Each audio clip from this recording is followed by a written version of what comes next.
I want to say welcome to Screen Vision. This is how we do it here every Wednesday on our platform. So why don't you are joining the conversation tonight? Let me welcome you to one of the biggest program on our platform, Environmental Talk, with your host, Bros K. Guanbeh. Today edition is actually going to be interactive and educative because we have a very seasoned conservationist. We're going to discuss the issue tonight. So whatever you are, we ask you to share our show Encourage your friends to follow. Liberia, we are discussing Liberia issue tonight. We usually discuss issues that affect the environment, and today we are going to deep into conservation. So whatever you are, encourage your colleagues, your brother, your sister to follow. Let us, join the process together so that we can make Liberia better when it comes to environmental protection. You can do it. Just encourage your friend. Probably you are not, interested in the show. You can also share the show to on your platform. Maybe somebody following you would be interested in the conversation tonight. If you are a student, I think this is the perfect place for you to learn because our guest tonight is not just ordinary person when it comes to conservation. He's very seasoned when it comes to the subject matter. So stick and still, wherever we are, just follow the show. I understand to know how a very big game, playing in the world. So Madrid playing tonight. I think Madrid and Arsenal, something like that.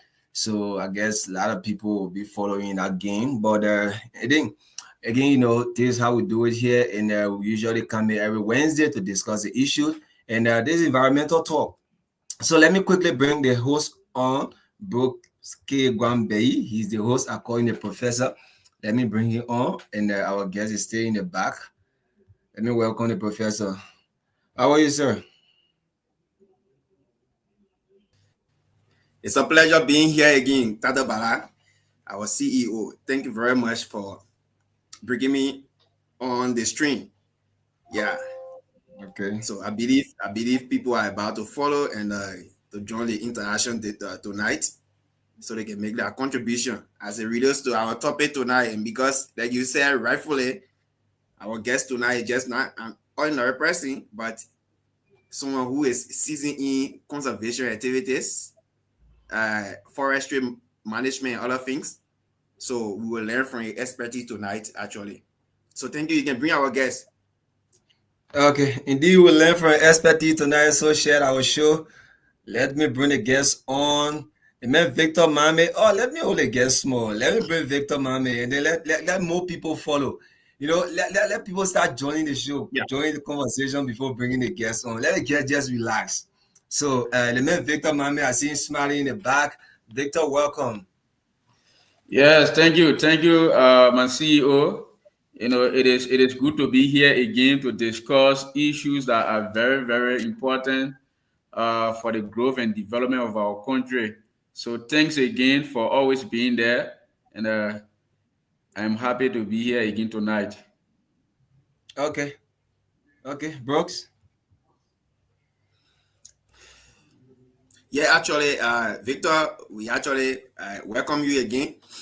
It's a pleasure always being on Stream Vision to discuss our interest, the world interest. Everyone's interest when it comes to environmental protection. So it's a pleasure being here again. I believe you guys are ready to interact with our guest tonight, because the guest we have, he's just not an ordinary person. He's going to take us to every direction when it comes to the forestry sector, when it comes to conservation activities, when it comes to how you will manage those biodiversity, when it comes to those sustainable measures that you need to put in place, to discourage extinction, to discourage uh, putting some of those species into being in danger. Uh, there are a lot of things he's going to discuss tonight. And based on his expertise, I believe our followers, our guests, will interact with them, and our follower will learn from him. And the panelists as well will interact with him, and we will learn a lot. Even myself as a host, I'm going to learn from him tonight. Yeah. So as we wait, Yeah, we so just want to welcome. Yeah, Victor, go ahead. You want to say yeah, something? Brooks, it is actually good to always sit on this platform to discuss some of the essential issues that are affecting our environment. Recently, in one of our environmental classes, the lecturer was talking about none of the, when we hear about climate change, global warming, all of those things that we hear, we just feel that there are things that are happening in far away, in a remote area. As soon hear about or turn like climate change, you don't really take it into reality until you experience some kind of effect, within your surrounding. Then you know that the thing people can be talking about climate change, it is real. Yeah, like maybe you see flooding taking place, you see storm or carrying roofs, causing destruction within your environment. That's the time when they're talking about climate change, they're talking about environmental degradation, all of those stuff. Then you will get to understand. Yeah, but until then, if you as you hear about climate change, global warming, you feel that that's something that may be happening in Europe, far away. Yeah, so, but these are things that affect us on a daily basis. It is actually good to always sit here and discuss some of the issues and recommend to government how those issues can be mitigated.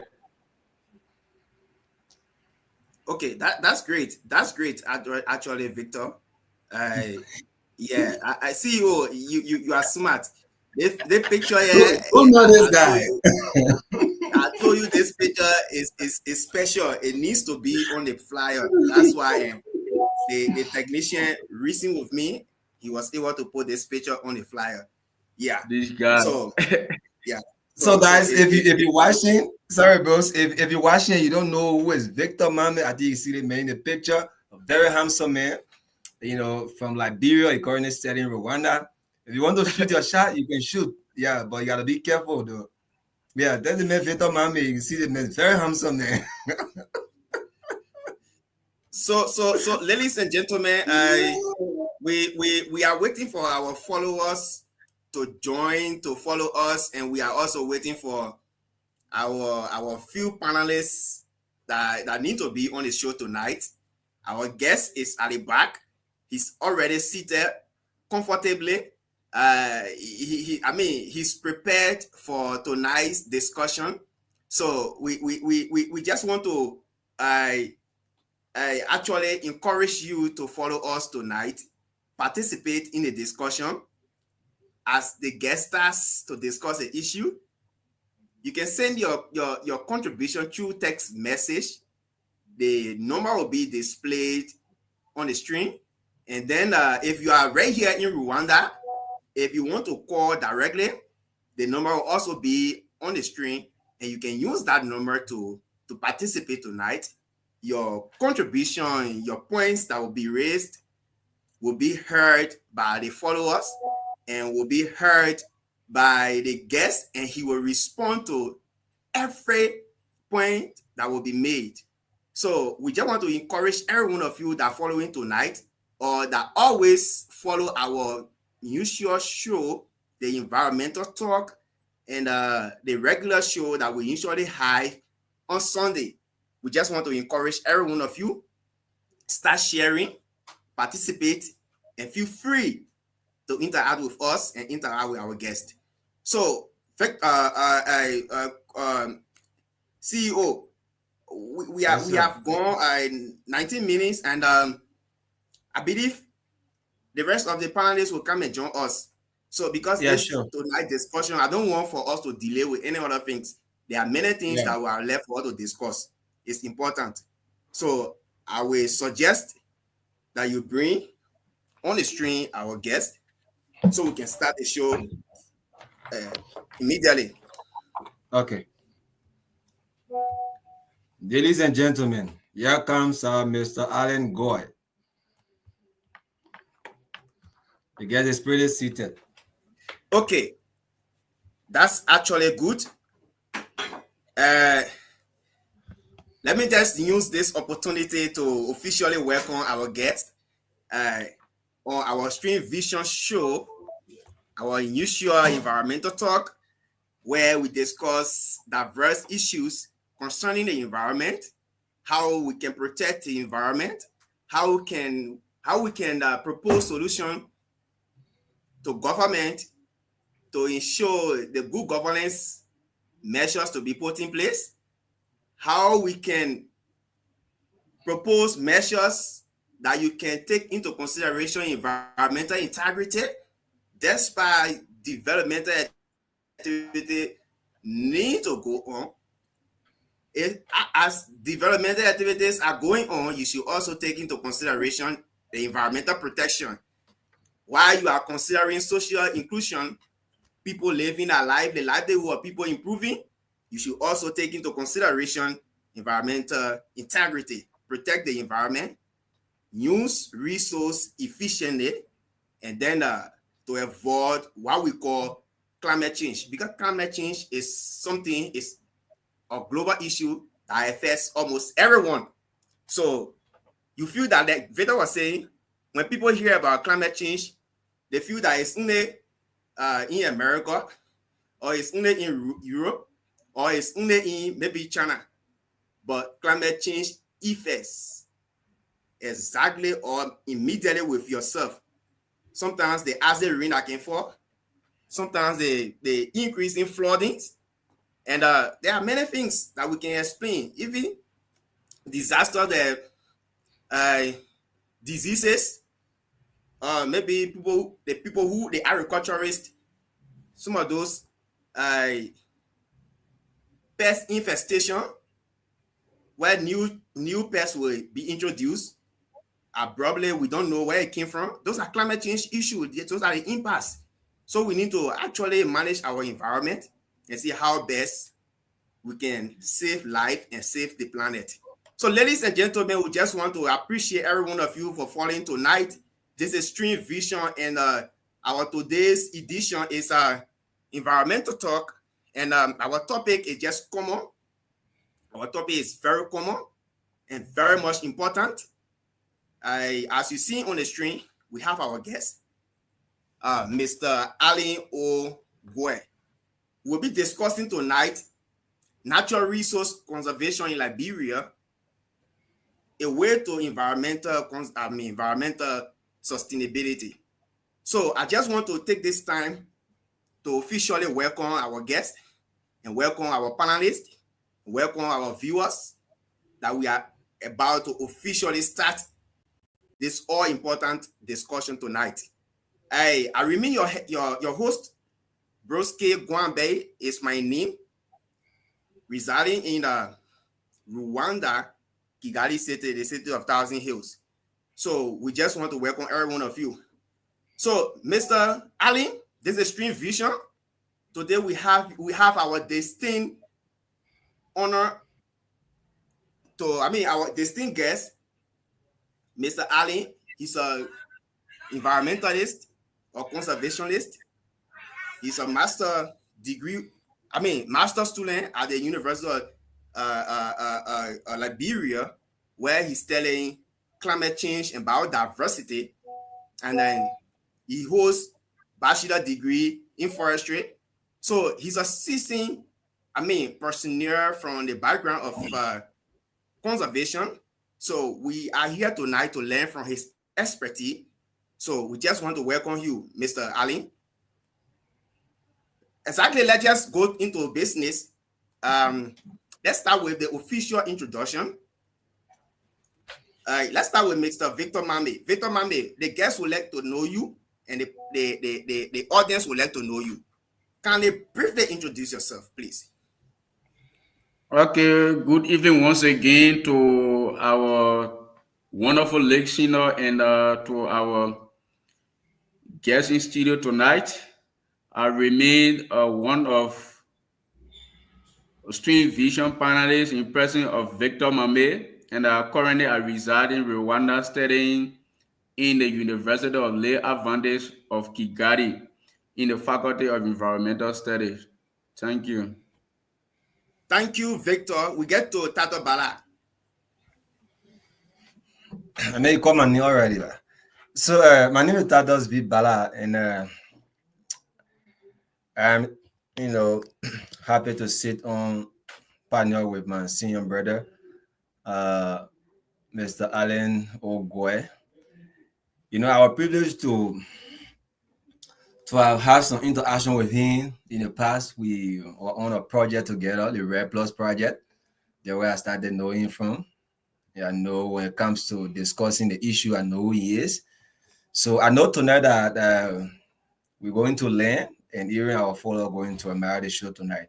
So if you are sitting in the back, just start to share the show and encourage your friends to follow. Tell them say the professor on, so that they can come learn issue when it comes to conservation, because he's very seasoned, yeah, when it comes to conservation activity in Liberia. So I look forward to a good, discussion. Thank you, Brooks. Thank you very much, Tata Bala, for your brief introduction. I remain your host, Broske Guanbeh. We just want to give the opportunity to our distinguished guest tonight in studio, Mr. Gweh, to briefly introduce himself, and then and just touch, the topic a bit, and see just a bit after you have introduced yourself, and then touch the topic before we can start from there, sir. The floor is yours.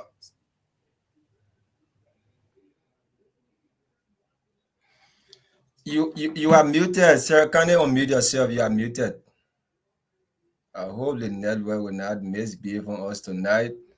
From Liberia, the network. Can you unmute yourself? We're not getting you.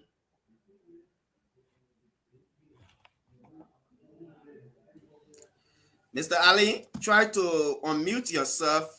If you are using a laptop, the mute button is down there.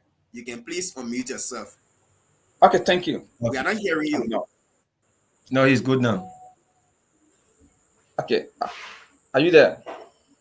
Yeah, sir. Okay, thank you. All right, that's great. Okay, I want to say thank you very much, Brooks. Thank you, Victor, and thank you, Tato Bala, for allowing me to be part of this show. I think I have been witnessing this show for some time, and I never one day thought of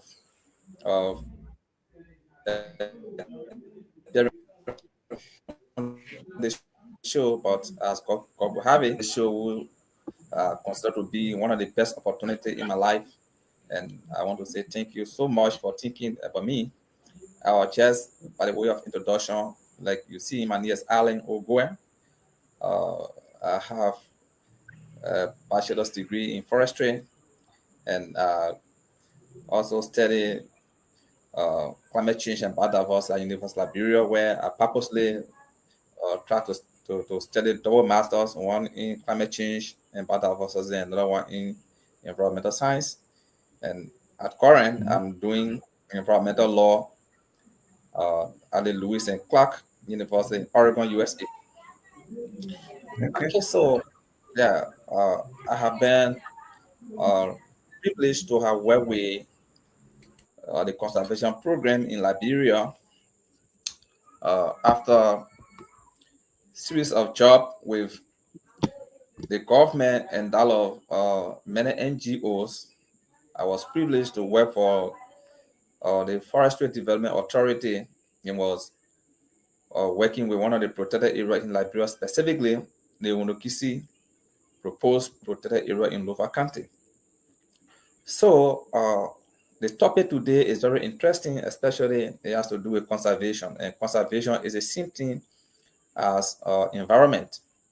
So we are going to be looking at uh, the importance of conservation in our society, especially Liberia, and the opportunity associated with conservation in Liberia and what we stand to benefit as a country.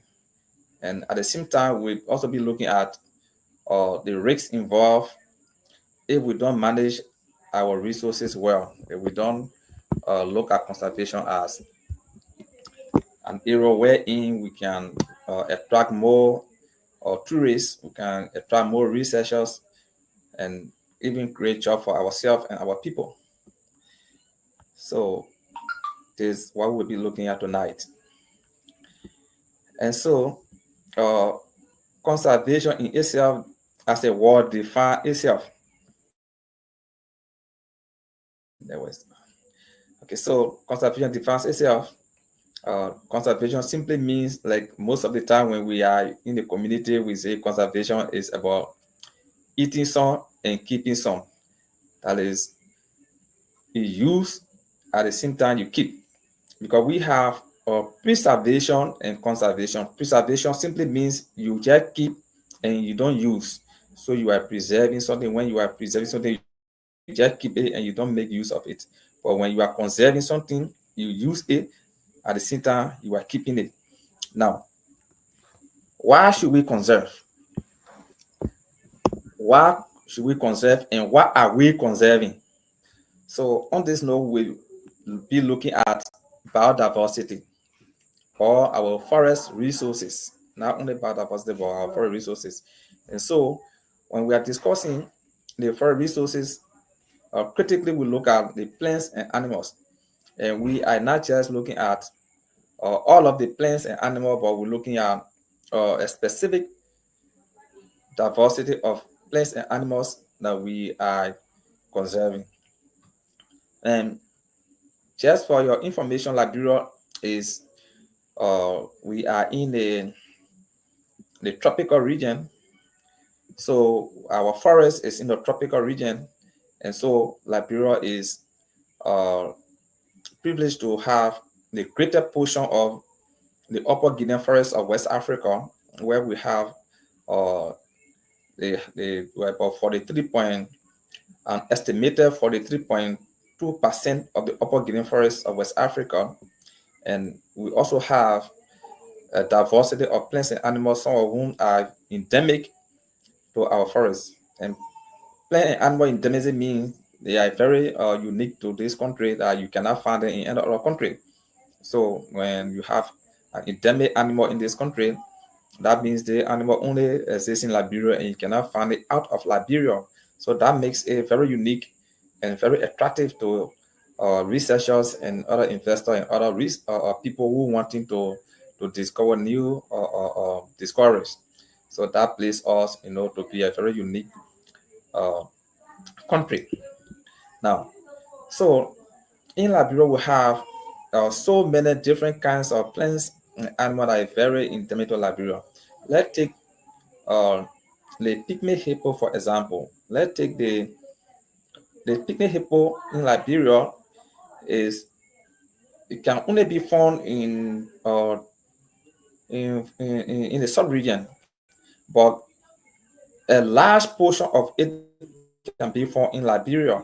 So you can only find a very small portion in Ivory Coast, and it can only be seen between Liberia and Ivory Coast.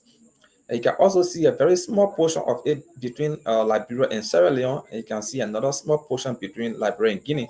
But the large population of that is found in Liberia. That means that the pygmy hippo is endemic in Liberia. But because of the geographical border we share with them, those are animals that just travel and try to find their food and other things. So while in the process of finding their food, they have to, travel in other countries. But we can safely say that the pygmy hippo is very unique to Liberia. And we also have uh, the nematode and other animals that are very unique to Liberia. And so our forest is also rich and in this sub-region. But we as a country, our approach towards our forest, I mean, is not that good. And because of that, if care is not taken, we stand a risk to losing our forest. And when we lose our forest, we sub country like what you guys have in Rwanda. You can send me, you can be the best witness. I was into Rwanda, and that's why it's there. Rwanda attract more tourists than any other country. Guys, sorry, the network is not good. I don't know whether you are experiencing it that way. Yeah, but I think Rwanda attract more tourists than any other countries around here. Yes, because of what they have there, because of that biodiversity. So in Liberia, we also tend to attract more tourists and researchers. But our country, we have noticed from the past that uh, from all indication, the Forestry Development Authority was primarily established when people wanted to harness our forest resources, that is to harvest forest trees or log, to try to send them in Europe or other Western, or for sale. So it was the time when FDA was established in 1976. But it was just a recent, right after 1980 or 1990, when conservation was introduced in Liberia. So the issue of conservation is very new to Liberia and very strange to Liberia. So many people are not yet informed about conservation and what conservation stands to contribute to us as a country and to people. So there is a reason why you found out that there are more people who have contrary view whenever you talk about biodiversity conservation in Liberia, and sometimes people think that you are depriving them from their right, especially sometimes when we travel in the leeward countries to conduct workshop or to even conduct awareness in communities, asking people to stop trading wildlife, stop killing animals, stop killing, and trading animals. Some we see it as a deprivation and think that we don't want them to have a balanced diet or to feed on natural resources, but they don't know that by the animal being in the forest, it will stand, to benefit a lot. Even when it comes to study, when it comes to research, like those of you who are now in Rwanda and doing your study, and that's a very good thing. And I know some of you guys may want to come to Liberia to do your research in any of the biodiversities that we are discussing. So if you want to do your study, like say in rare Columbus, and which is one of the best critically endangered species in Africa, especially here. So if you were to come here and you don't know where it is or their population, or even if you don't see it, of course, you won't feel good about it. Whereas your other colleagues in other countries around there will be able to find those species and study about it. So where do we stand? So most of the species we have here, I mean, they are getting extinct. Some are the population is reduced on a daily basis. Sometimes you walk in the market and see those animals uh, killed dry, and you see them hanging in the market, and someone is trading them, and they take it as a source of income, as a means of earning their livelihood. Like what you see here today, you see, you see a large quantity of bush meat being traded in the market everywhere, in the commercial market, in Douala, in any, you just see a fraction, a minute portion of it in Douala. But if you were to check to EWA market, if you were to check the Rarita market, you were to check in Douala, me say in real life commercial market and any other market you think of. They'll go to Vonjama, Zwedru, Rivers, Cape, how you call it, the rest of the countries, especially in the southeastern country, and see why it's there. I can tell you, I can safely tell you that if you were to travel in any other country in the southeast, you will notice that the people there, they don't eat any other thing besides dry meat. And a single dry meat that is killed is a reduction in the population of our wildlife. A single dry meat that you see in a part, that means one of our biodiversity has been subtracted. So do we stand? Now, let's look at those biodiversity that we are discussing. I will be very specific on the chimpanzee. There is something special about chimpanzee. The chimpanzee you see, chimpanzee is 98.6% of human.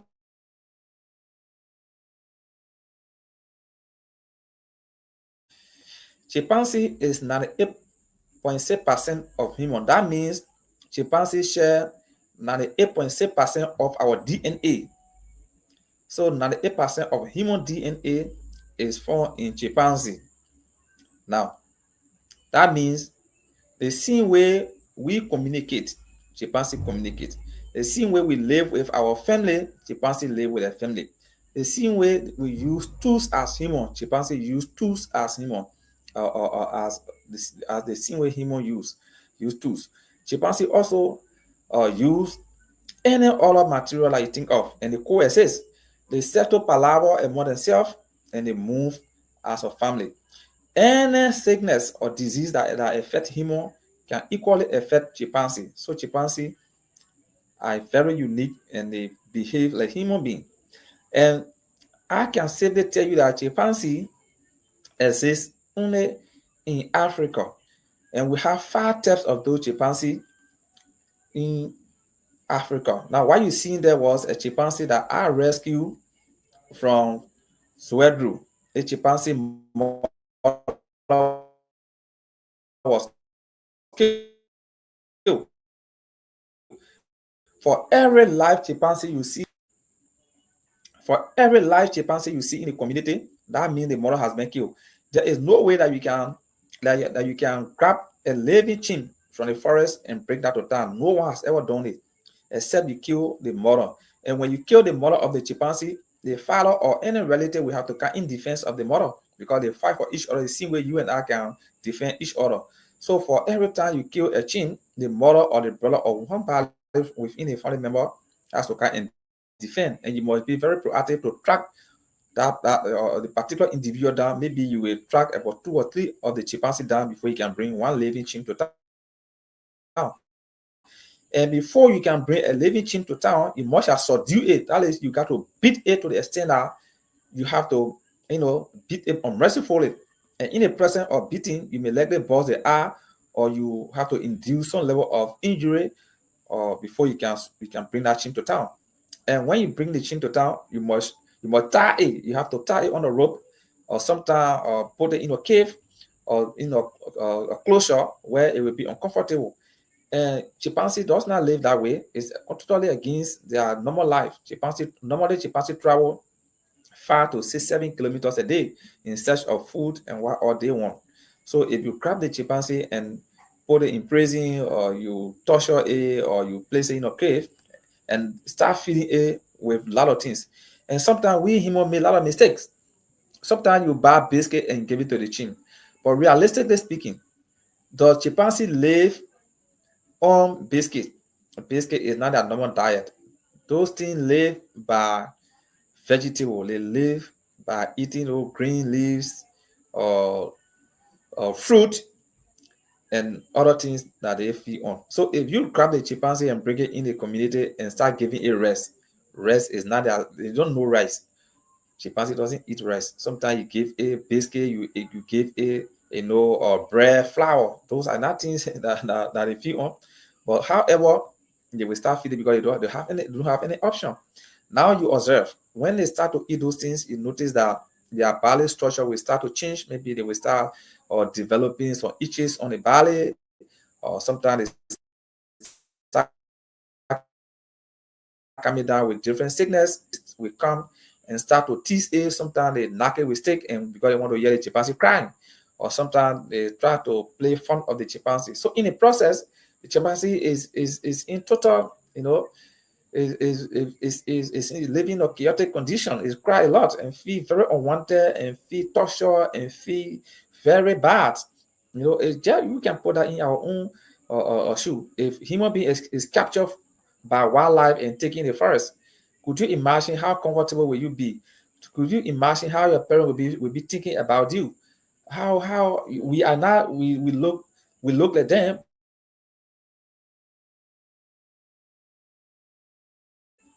Yeah. So there is a situation that we find ourselves in. Guys, when I went to Rwanda, I saw certain things that I could not imagine. Could you imagine? The conference we attended, the RCTB conference that was held to the Radisson Blue Hotel there. We were there, and I was privileged to have uh, talked to many scientists around the world, wherein I saw a fellow who specialized in the study of ants, the different variety of ants that you think about. The person studied it, and the person displayed those different type of ants. And I can assure you that there is no one individual in this country, in Liberia, that have just sat down and thought of studying about the different kinds of ants in Liberia. How many of us, you can put $1,000,000 down? No one has ever thought, just say, okay, I've been thinking about it. I'm not even talking about venturing into it. So, I mean, our country, we don't know what we are doing. You see, I saw another guy who only studied about the different kinds of rats right there in Rwanda. The man studied studied about the different kinds of rat in his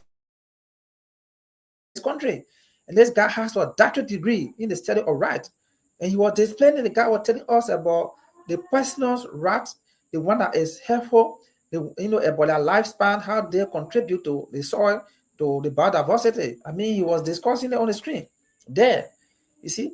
But how many Liberians have ever sat down and even named the various kinds of rat, including my very self? We don't know, you see. So our country is so rich, but we are not looking at our country in terms of conservation. Sometimes we look at some of those things and just kill them, arbitrarily. We don't think that they have some usage, or maybe that is the only type of rat that only exists in Liberia. What we are lacking is our ability to conduct research. I can tell you, safely, that there are a lot of things that still need to be discovered in this country. There are a lot of things that still need to be discovered in this country. Like, we don't know even if there is a specific species of rat that exists in Liberia that does not exist in other countries. But we have not ventured into that study to know what do we have, or what we have here. See, we have not studied the various kinds of ants to know how many different kinds of ants we have in this country, or even the birds. I told that we have 223 2,300 different kinds of birds in this country, but I have not even sure whether that study was perfectly done. You see, so these are the problem we have in this country, and sometimes we notice that the issue of environmental degradation has become a very serious problem in this country, to the extent that even the rural parks, the rural protected area, were degradation. People prefer carrying on breaking down the forest, or rather than or conserving those forests. But these are the situation we are confronted with in this country. Okay, Mr. Gweh, you can like summarize, because we will interact with you. You will talk to us more, and you will dive into the topic as question comes. So you can summarize, and then we start with a few questions, then we can continue from there. Yeah, so like you said, just to summarize, we want to say Liberia is very rich, and will have a very large portion. We are blessed to have the largest portion of the upper Guinea forest in West Africa. That's a very good blessing that God gave us, and we are not really doing much to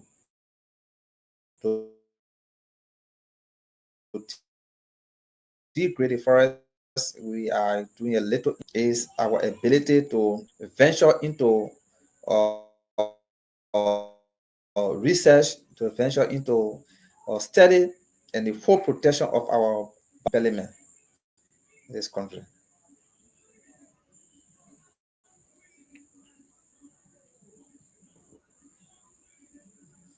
Okay, thank you very So much can we for. continue? I mean, yeah. Thank you very much for the discussion tonight, and we have actually learned from the portions that you have touched.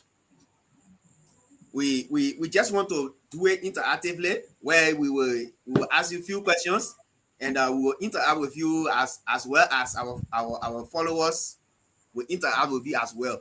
So, like you rightfully place it, I really admire how you place uh, all those discussion points.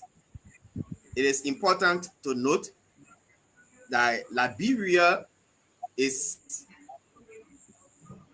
in West Africa. Liberia has the larger portion of the rainforest, and we found in a tropical rain zone, or the forest, where you display well, and the pressure on the environment, or the pressure on the land, the pressure on the forest, due to population, due to economic activities, or actually affecting the forest as well, the environment, and also affecting ourselves. So before going forward, we actually capture few points from you. And before going forward, I will ask Tato to display the first picture that has to do with the dry meat. Tato, please display that dry meat picture. Let's capture something from there, because it's actually important to know what directly Mr. Gweh was talking about. You see, this you see the meat wasting over there. It's just a mean of maybe destroying those biodiversity, those species. Like animal sentence said that every animal, every living thing, they have the ability, they have the capacity to feel, and they have the capacity to experience emotion. They have the capacity to be happy. They have the capacity to share their happiness with each other, as well as we the human being. But if we go about killing them, if we go about destroying them, despite God make them for us to use them purposely, because I can really capture the beliefs or the perspective of it in another sense, we stand against the belief of anthropogenic. Yes, because they categorize themselves as the superior over all living creature, that they can go ahead killing them, torturing them, doing anything. But hey there, are you ready? Forgetting to know that the life God gave us, every living thing has the ability to live life, have the capacity to live life.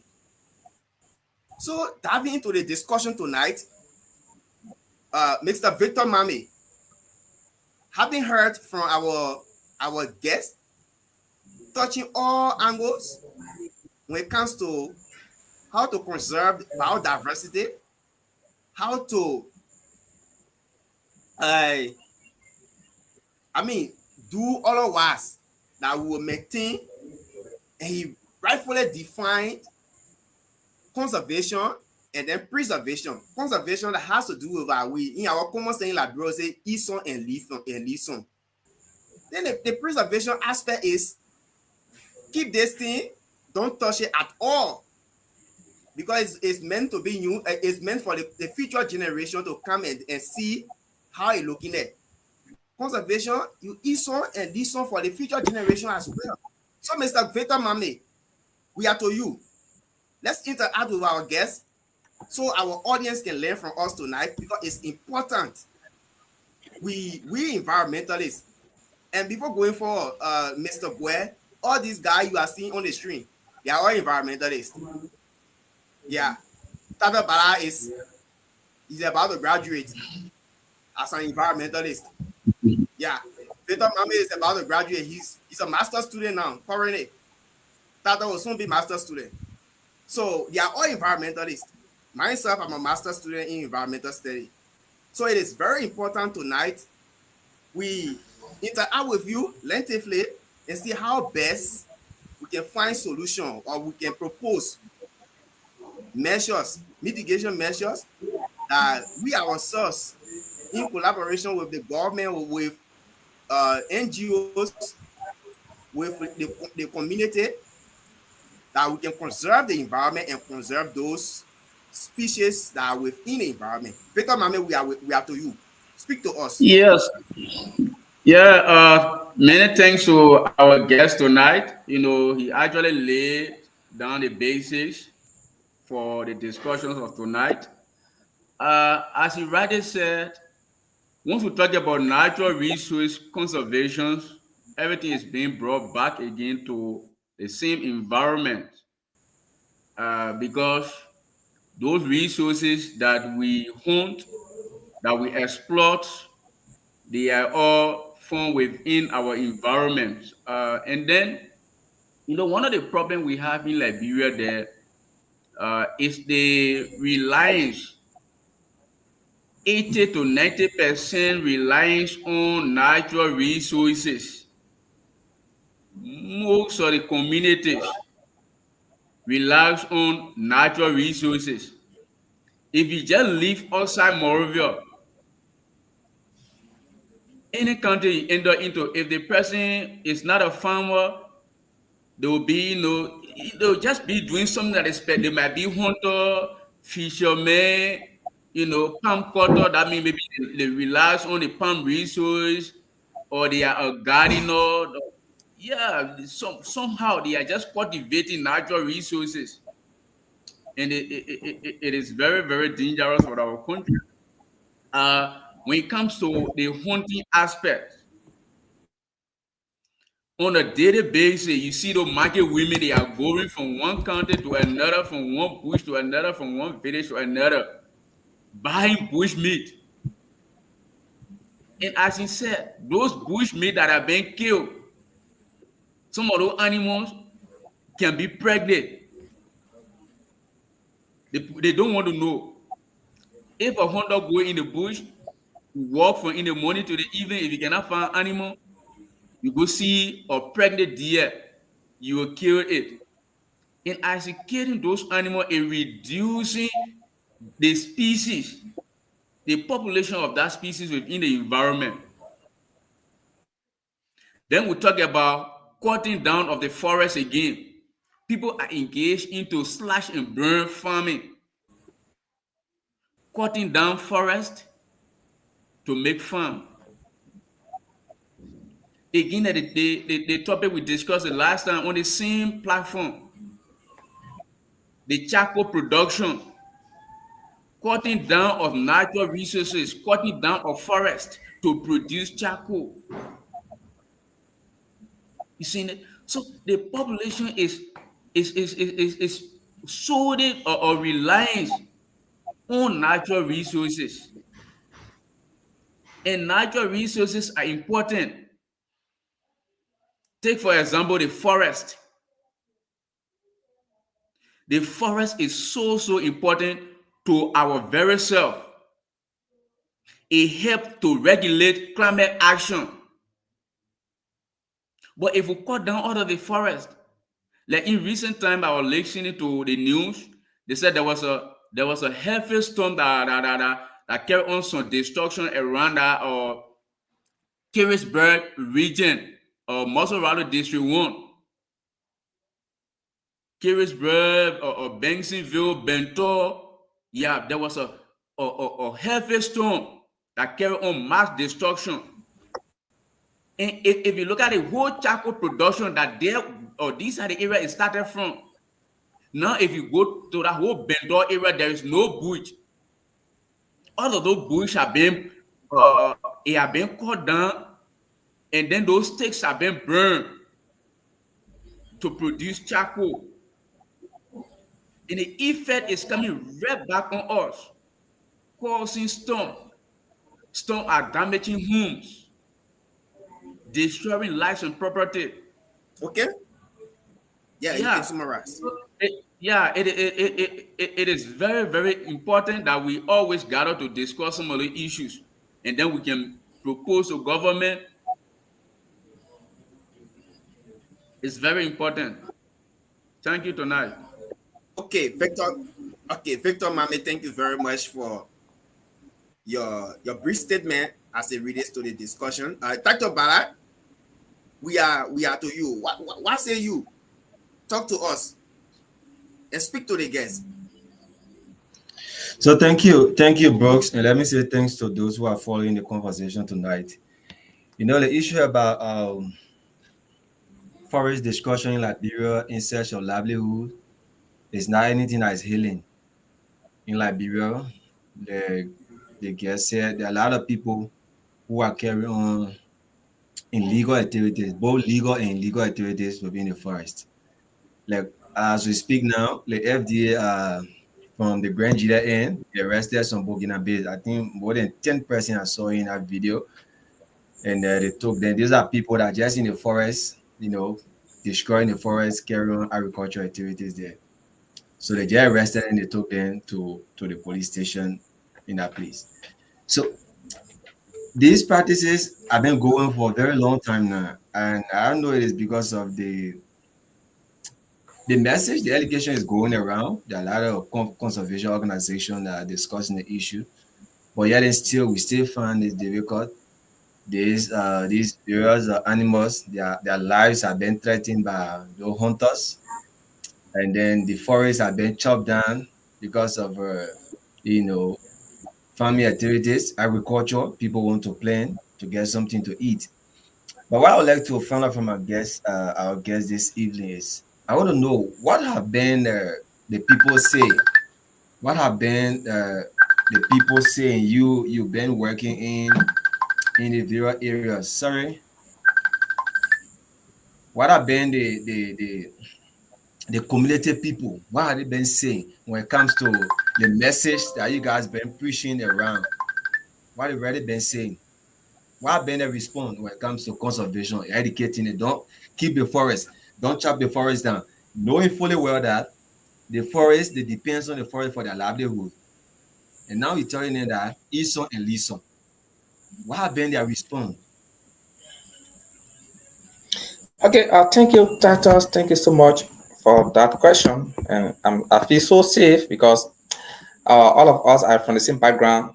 Especially, I see a lot of young environmentalists coming, and I feel so impressed that you guys uh, are very proactive and discussing issue of this because I know that the future of Liberia lies in conservation more than any other sector. Because in the absence of conservation, life will not exist. In fact, I always tell people,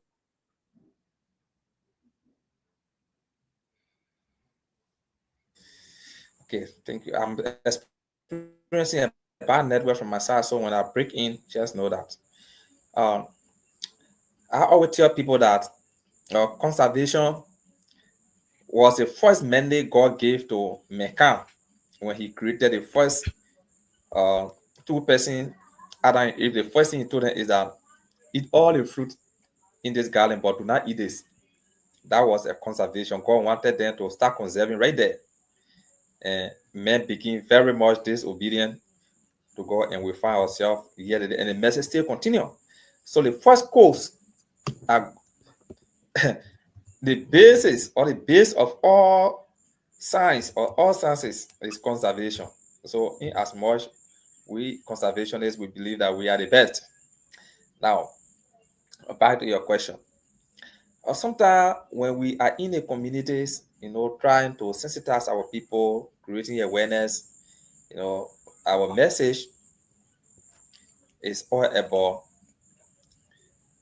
keep some and leave some so that life can continue to exist. This place is Greenville. This is Greenville, Sino County.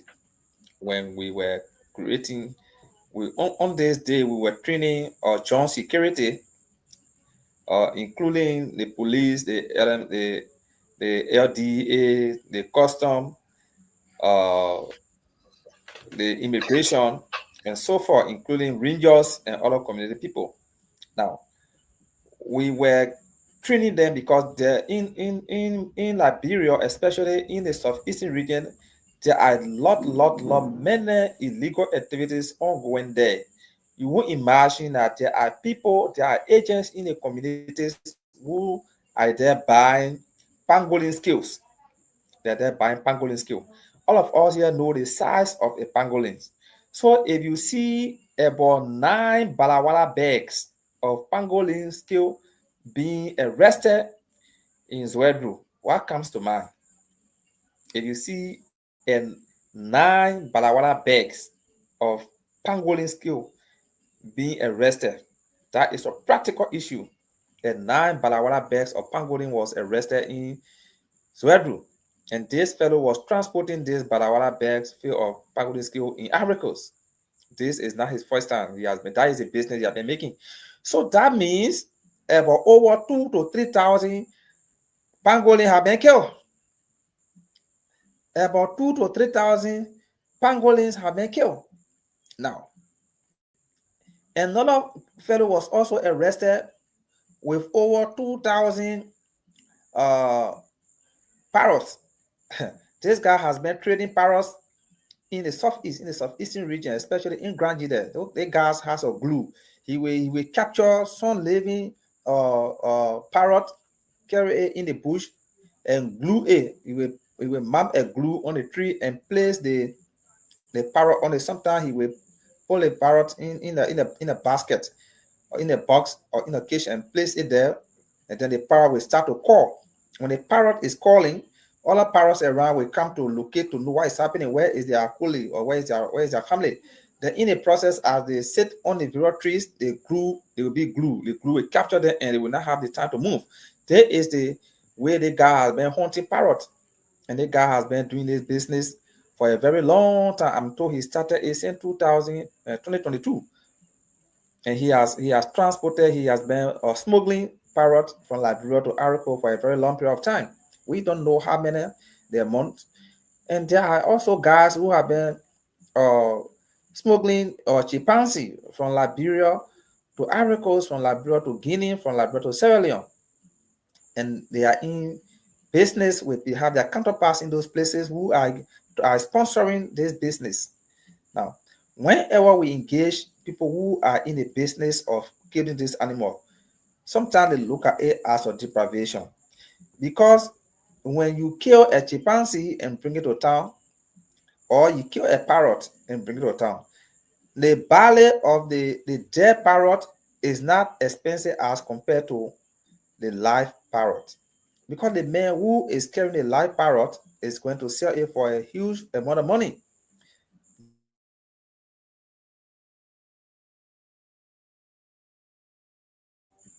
Than the dead parrot. Or the man Okay. Yeah. who is, yes, yes. So the man who is trading the live chimpanzee is going to sell the live chimpanzee more expensive than the dead chimpanzee, because not many persons want to eat or chimpanzee meat. So most of the chimpanzee are hunted not because of the meat, but because of the baby, because the baby is sold for a very good amount of money. And so when we approach community people, some of them look at it as a deprivation, like we are depriving them from eating what is supposed to eat, or selling, or depriving them from getting money. But they are not looking at it as degrading our biodiversity, depleting our biodiversity, or doing something that is harmful to our country. Because for chimpanzee, each chimpanzee, before a chimpanzee can born, before it can even get pregnant, it will take that chimpanzee up to 15 years. The same way human behave, or sometimes up to 10 to 12 years before a chimpanzee can be mentioned to that extent to even born. And if that chimpanzee born, 5 good years will pass before that chimpanzee can born again, because it has to take care of the baby, for the baby to be able to move and fetch for his or herself before it can born another one. So in the Sir, complete life of the chimp, the chimpanzee can live up to 65 to 70 years. So in a complete life cycle of the chimp, maybe the chimp will only born about 3 times or 4 times before it can get old and die. So if you kill a chimpanzee, you know what you have done. You see. So these are the things. So community approaches or approach to us conservationists is quite different. They don't look at it as degrading or killing the future of the country. They look at it as a deprivation. Yeah. You won't yes, but imagine but that but people. sir, let me hold you there. Yeah, these people, they are only depending on those resources for their livelihood. Some of them, they are not educated. When say educated in terms of formal education, reading and writing. They have their kids going to school. Some of the hunters. So now, if you telling them to stop hunting, if you tell them to stop chopping the forest down to farm so that they can produce for their family, what's the alternative? What are you expecting to do? That's what I want to know, because this, like I said, these people, their only source of livelihood is the forest. They depend on somebody. They were born saying nothing what we like somebody will say they been in our forest surviving there, and now you want to tell them to leave that place. So what So the thank you, message are Thaddeus. you There, telling them, there is, Yeah, Yeah, respond to the thank you. question. Yes, yeah, respond to the question then. Yeah, that's good. Okay. Now, from my experience, um, FDA and other conservation programs that I've been working with have been involved into building the capacity of people who live within the fringes of the forest. Like in Lofa, farmers were trained in crop diversification. People were trained session by session, some not just holistically, but session by session. As at a certain point in time, they will recruit about 15% within a community and attend what we call farmer field school. In a farmer field school, they will be taught two ways. They will be taught in animal husbandry, that is how to raise those raw domestic animals like pig, like chicken, like goats, and other animals. And besides, they will also be trained in in various cash crops like cocoa, coffee, and cash crops like pepper, hot pepper, the ground peat, and then cassava, and we also be trained to do value added techniques. That is to face gari, aloe pepper, means aloe cassava, face peanut butter, aloe peanut, and then the list goes on. Now, right after, they will not just be trained and be left. They will be asked of their interest. Because community A will not have interest in what community B is interested in. So for instance, in Zikida, they ask them, what do you want? And Zikida will say, okay, I'm interested in Gary, in Gary production.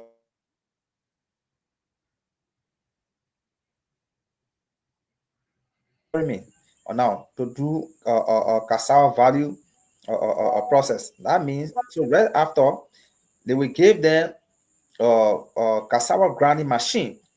Cassava grinding machine that can grind up to 2-3 bags or up to 500 kg of gari in a daytime. And then we also give them material that can dry the gari and then patch it for them. And then they So, also taught so, them how so, to sorry. So, it means that right after the program, they usually empower them, right? they empower them, they give them, Right. yeah, that's an empowerment program. They Okay. give Okay. them those things. Thank you. Like Okay, in community Gross. B, okay, okay. yeah. So yeah. So Yeah, sometimes yeah. they also give them the seeding or the seeds of those plants that they want. That those who want cocoa, they give them cocoa seeding of high variety, and those who want animals, they also give them animals and other things. But Tato, what will Okay, interest you to note, let me just learn a bit. What will interest you to note is that our Liberian people, we are different from other countries. I can tell you safely now, I have had a very long, over 5-6 years, up to I can say 10 year experience in the field.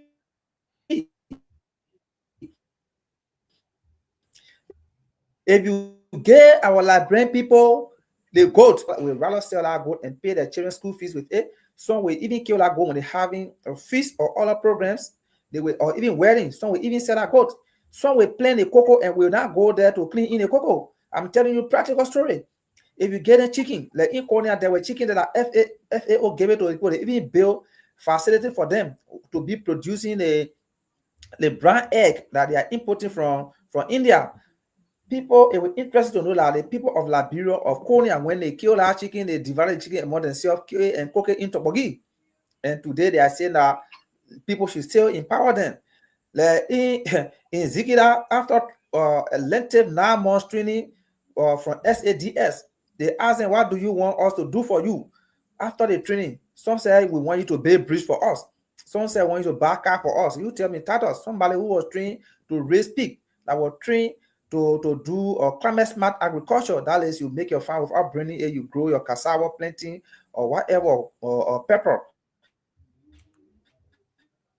Other things, groundnut, you grow them, within a short period of time, you harvest a lot.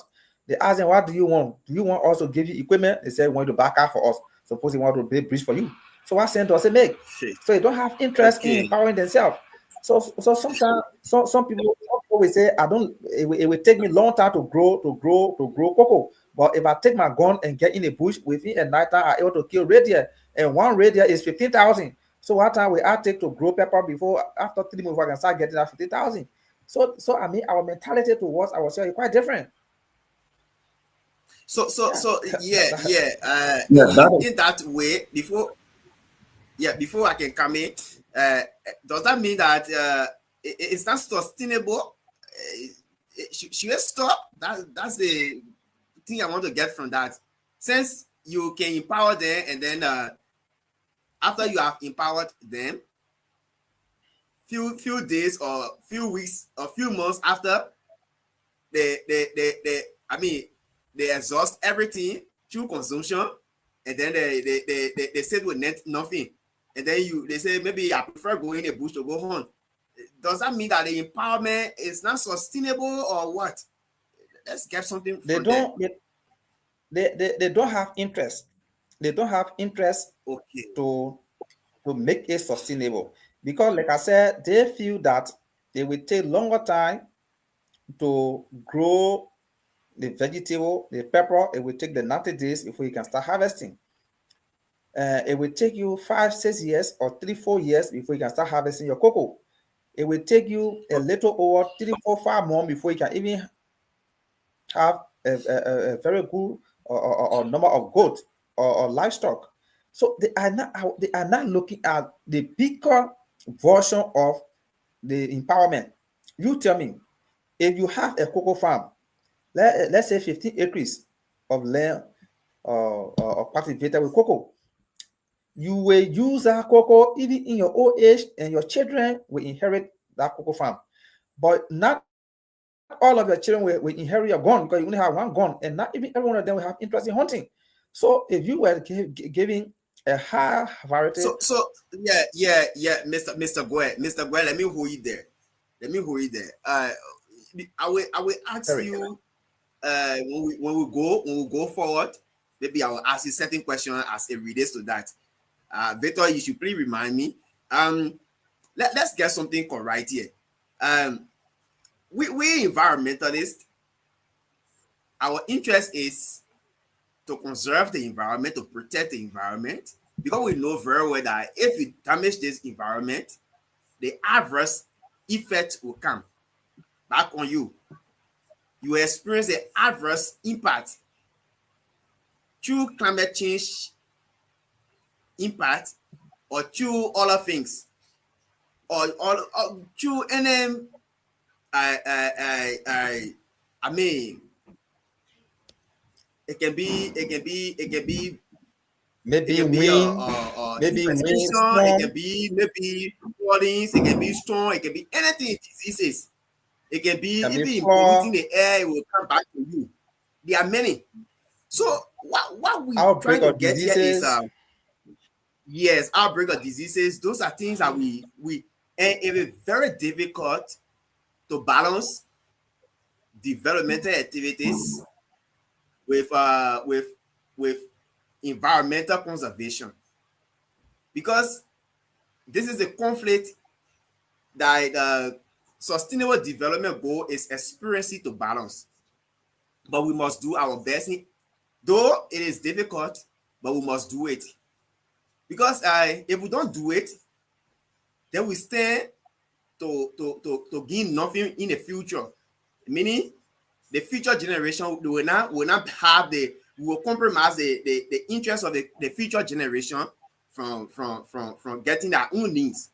So what we need to do here is to advocate, even if there is no way or there is limited interest in what we are saying, we just have to advocate, because in developing country, not just developing country, but country that has a high percentage of poverty, implementing environmental strategies, environmental process that might yield to sustainability, the beginning is very difficult. The same thing happening in Rwanda here, but they are progressing. So everything starts very difficult, but at the end, as thing goes by, or time goes by, you see gradually people will start getting used to it. So what we need to understand here is looking at the pressure on the environment, Mr. Gweh, looking at the pressure on the environment, on the environmental resources, according to the Environmental Protection Agency of Liberia in 2022, there are 6 national reports of the Liberia community-based development. It revealed that economic footprint of the forest, on the forest is going high. When we talk about ecological footprint, not economic, but ecological footprint on the forest or in the environment is getting high. When we talk about ecological footprint, is how much nature we have, and how much nature we have used. And these two, the ecological footprint, they got a production footprint per hectare, and then they get the consumption footprint per hectare. Therefore, the production footprint per hectare in 2002, the total calculation was, the total percent was 1.24 per hectare globally, meaning considering Liberia now. And then per the consumption 1.11 per hectare, meaning the economic footprint on our environment is increasing nowadays. From that time 2022 up to 2025, it has increased gradually. So as a specialist, especially in the field of environmental study, or let's say in the field of conservation, where you work before with FDA as a personnel, or maybe ranger, it could be maybe one of the workers, considering those significant biodiversity in Liberia. Mr. Gweh, what will you think? What will you identify, or can you identify as the most pressing environmental challenges or the conservation challenges, despite you listed some that people keep carrying on illegal poaching and other things, people not get interest. But we still need more, that maybe people who following us will get to understand these are the challenges. Our limited resources need to be conserved. We need to keep them for future generation. So we need to get much information about that. What are some of those pressing issues or challenges that threatening the forest ecosystem and the unique biodiversity species we have there? Speak to us about it. Okay. Yeah, thank you. All in all, everything boiled down to the anthropogenic activities in our environment. But specifically for narrowing it down to conservation, we look at a subsistence farming is one, and it's one of the biggest one, followed by poaching, the illegal hunting, poaching, and then followed by illicit farming. Let me say illicit logging. Illicit logging is one. It's another bigger one, and we also look at artisanal mining. Those illicit miners also contribute. So we will relatively look at 3, and those 3 cannot be overlooked. Everything is contributing to the reduction in our forest size. I can tell you, I have been fortunate to have traveled in the southeastern countries, starting from Riverside County, right here, going to Sano County, and around the Sapo National Park, the most talked about national park, and Grand Crew County, and as far as Riverview County. My brother, if you are in a flight and see the greenness of our forest, you feel so impressed and feel that everything is just okay and everything is just green, and that bro is in a position to attract more researchers and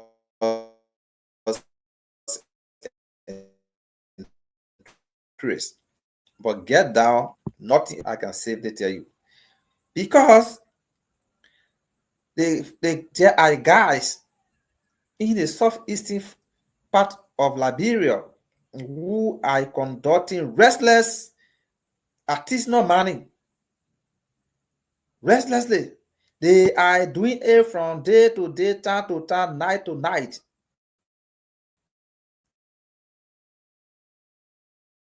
24 hours around the clock, the guys are there. They are there digging, go everywhere until there where you see almost one of the worst environmental degradation there. I can tell you there is no single stream. There is no single stream or river or any body of water in the southeastern region that is not tampered with, that is not polluted. I can tell you it for free.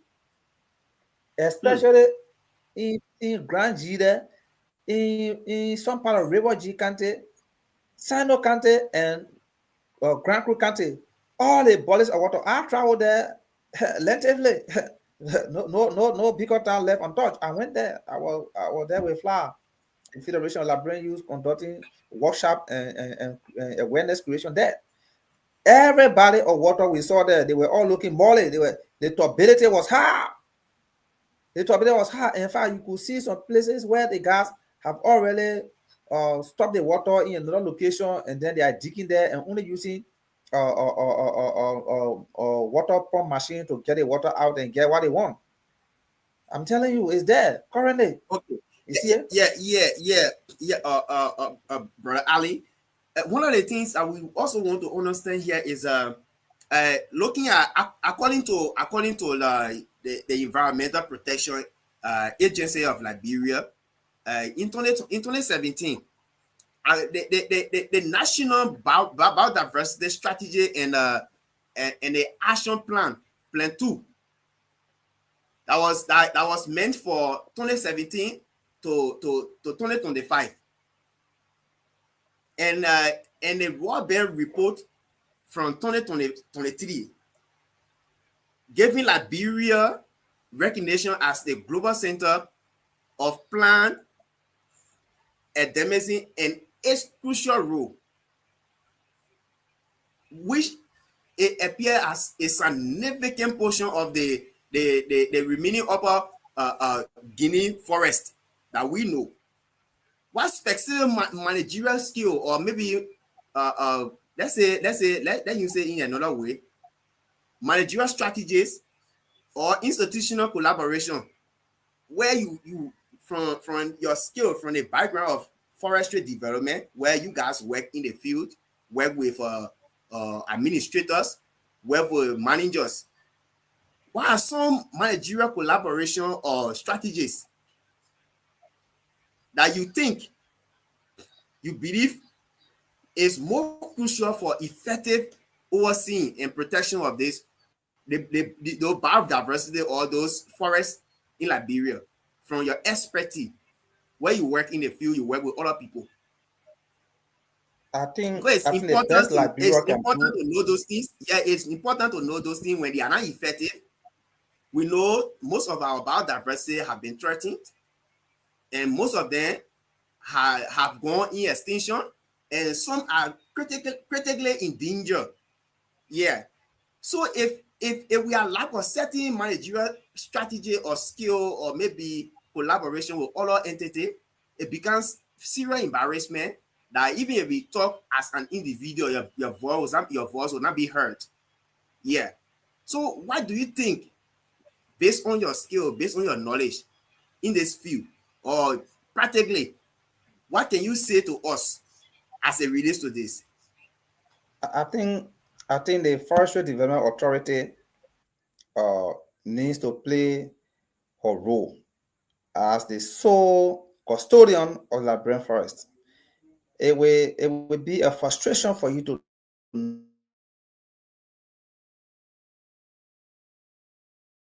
know that FDA is not doing well in terms of managing the forest.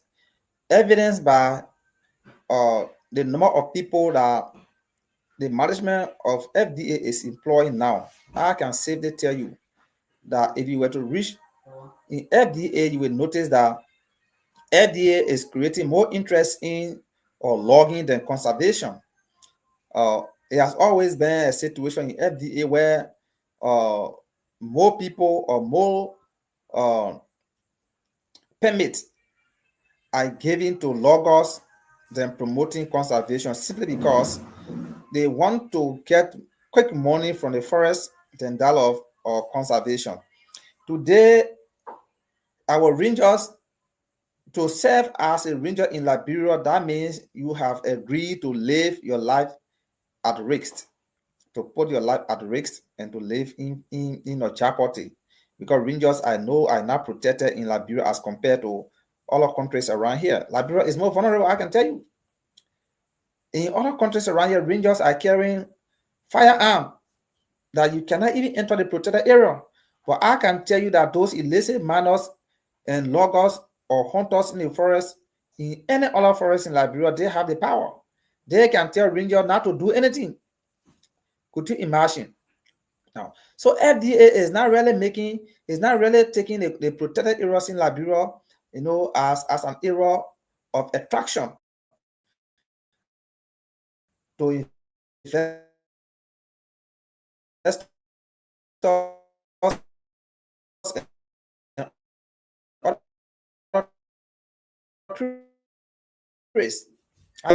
You just go and you haul your log, you haul your timers to Monrovia. FDA is not interested in what size of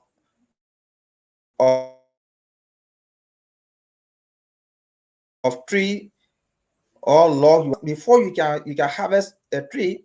And for timber production, that tree must be able to reach a specific dimension. It should be mature. It should be able to reach a specific height, whether it is mature for harvesting. FDA is not interested in knowing that. All FDA is interested in is you just pay our citizen whether you are harvesting premature tree or any protected, because we have some protected trees that you don't need to harvest. Or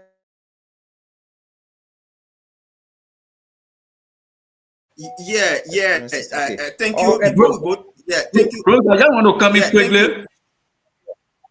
So Yeah, there are a lot of Victor, things we I are need to coming talk to about you. this. Yeah, I just want to ask you. Victor, okay, go ahead, Victor. Go ahead, Victor. Yeah. So Go ahead, quickly, Victor. just a second. In terms of environmental regulations, between FDA, EPA, and all of those environmental actors, is there any coordinations in terms of their working, wherein if FDA is sending or logging company into the forest, and then maybe who is responsible to give lesson to those minors, and then knowing well that EPA too, their function is to protect those same environment in terms of the forest and that of forest resources. So is there any coordinations in terms of their working to mitigate some of those environmental impacts? There is a well-coordinated system put in place between the FDA and the EPA, but those uh, those things are only applicable to a renowned institution or a renowned company, like how you have or maybe Golden Verena in the southeast. You have maybe Firestone somewhere, or you also have miners. For the illicit miners, the word illicit, they are not recognized. It's unregulated. Those are people who the government doesn't know about them. They have different camps. Some I call America, some I call Europe, some I call Spain, some with different names. Those guys are in the forest.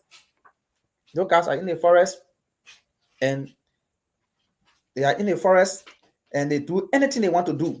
They are there and logging, unregulated. They carry drag machine. It will interest to know that there are guys who are carrying drag in our major rivers, and EPA doesn't know about them. Yes, so those regulations are only applicable to those PB companies, but those guys who are illegal miners, they are in the forest and just damaging our aquatic organisms, our aquatic environment. I can tell you that it will come to a time that it will be very difficult to even or see a lot of aquatic organisms in the southeast, especially in the smaller creeks, because it's a disaster. Let me put it that way. Because it's on a continuous basis. You see, Sure, it's and a there disaster. are Of heavy course. hands behind it. Yeah, there are heavy hands behind it. There are some people in the government who are part of this thing. Now, so most of the thing we have is lack of education, because there are people who are in our law-making house, who are in a capital building, who do not even have environmental knowledge. That it would interest you to know that there was a lady who got elected in Bapuru County. Law will not exist. That everybody will have time to go and hunt. I will make sure that every year we have no regulation over hunting here. You will have the free knowledge, you have the free will to hunt your animal and sell it in the street. And because of that, people in Liberia were so happy in the Bapuru were so happy, or women voted a woman, and she became a representative. Could you imagine how mad we are? There are a lot of people who are in our capital building and sponsoring illicit minors because they are not paying tax to the government, they're not regulated. All they do is they jam and then put their portion of the go and demo in a jam and they jam bring it to them. And then whether Sapo National Park is being damaged. And sometimes even if the government or negotiating on a background, so coordination but minors. It's a serious situation we are. Okay, Mr. Gweh, thank you very much for throwing light on that. Victor, that's a very beautiful question to just buttress the question I asked about collaboration. Because if there's a framework that is used for collaboration, I don't think FDA will be operating different, and then not environmental. EPA will be operating different. I don't think so, but I believe that like he rightfully placed it, there's a framework that you're working with, but I believe there is something actually wrong. There is something actually wrong. The lack of knowledge or limited knowledge. This is one of the key things that we need to be looking at as well. Where he just mentioned that someone used that opportunity for people to vote her to position. Those things they are actually frustrating about our country. Other countries are progressing, making efforts, responding to the goals of sustainable. Goals of sustainable development. They are working all angles to see how best they can conserve and preserve their natural resources for the future generation while they are beautifying other things and developing. But it's difficult and silent and very sad for our country. Before we come to Victor and Tato Bala, Mr. Gweh, I would like for you to read. Yeah, so bro. Yeah, bro. Yeah, bro. Again, just 1 minute. Do you know that the Forestry Development Authority has always been mismanaged? Has always been mismanaged. That is, the managing director of FDA is not a forester by profession. The deputy managing director for administration is not a forester by profession. Hey, even, oh my God. The deputy managing director for operation is not also a forester by profession. I can tell you, today there is a problem now arising in the FDA, which I'm part.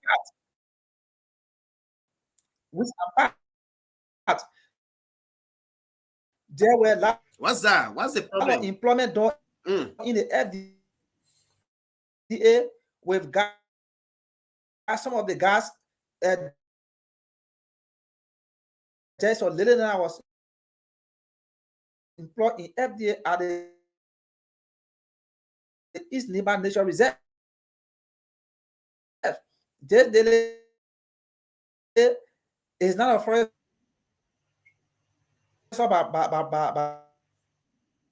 by profession, but she was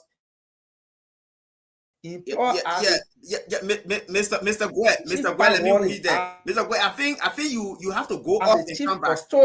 You have to go off for and come back because your network is actually breaking in.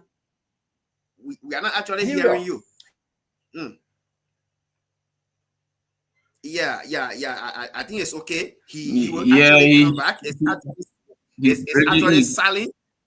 Yeah, it's actually saddening to hear that people who managing FDA, most of them, they are not forester by profession, and they are not schooled into that field. It's actually saddening. That's why the mismanagement of things, where the knowledge supposed to be, or where the activity is supposed to be, they don't have interest in them. Probably, I'm just saying probably. Let me provide some information. So when it comes to the managing director of FDA, the current managing director of FDA, he's someone who, though he doesn't have a forestry degree, but he been in the logging field for a very long time, and then probably he has gotten some experience when it comes to that. So for him, the current managing director now for FDA doesn't have a forestry degree. So for that, it's clear. Now, for the second person, the managing director for finance and administration, he or she doesn't have to be forester, because that area is you should do something around accounting, finance, activities, because you'll be managing finance and other things. Now, the current deputy managing director for operation, which is Madam Getchu, I think Yanni something. She did forestry, she got degree in forestry also. She also got degree in law. So I just thought to provide those clarity tonight on the show, so that people who are following, so they can know what is going on. So when it comes to the second person, the first person. Let's look at the first person, the role of the first person. The first person is a person. So which degree the director, the managing director has? I think he got physics. He got a first degree in physics. I think he got a degree in physics. That not sufficient, Tato. This is perfection. This is something that you should know. You should know the jargons. You should know the techniques. You should know what to use there. You should know. It does not mean that you should spend maybe 1 or 2 years or 4 years in doing something there where you never schooled there, and they just they put you there because of certain things which I cannot speak to. It's so unnecessary. let me say this. I'm not supporting the MD of FDA of not having a forestry background or even environmental background. I'm not supporting that. I'm only trying to make some clarity, because once we have the MD for FDA, who's probably have a forestry background, probably get a master's or even a PhD in forestry, I think we're going to have some sense of management, procedure as well. But that politics now, for those positions, much better for the managing director, politics, somebody can take anybody they put in there. So there are some people who even to that position, they're not even a forester. They put into that position. So, yeah, you are right. But you are right, Titus. You are right. But those are technical areas. Those are technical area, the governing arms. Before putting somebody there as the head, you should school in that particular area with higher degree, the master degree, minimum master degree, or PhD. You have that technical know-how and know how to conduct issues, how to propose solutions, how to construct framework that you will be able to work in line with the scope of your operation and see how best the control will go forward.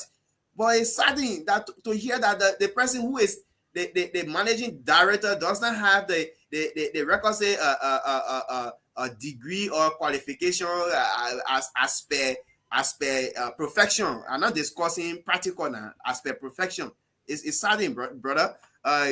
This discussion, actually, we hope to have our guests back. We are very sorry that the guests gone offline due to maybe a network problem. We are actually sorry. Before our guest comes back, let me try to recognize some of our followers tonight. Mr.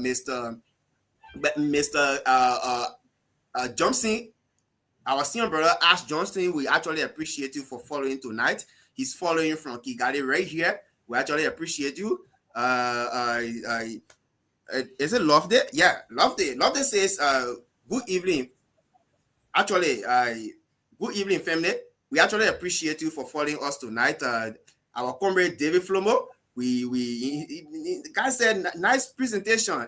Thank you very much, David, for following. And Justina, we actually appreciate you for following us. You always follow us on Stream Vision, and you must follow us. We know that you have to follow us. Thank you very much for following us.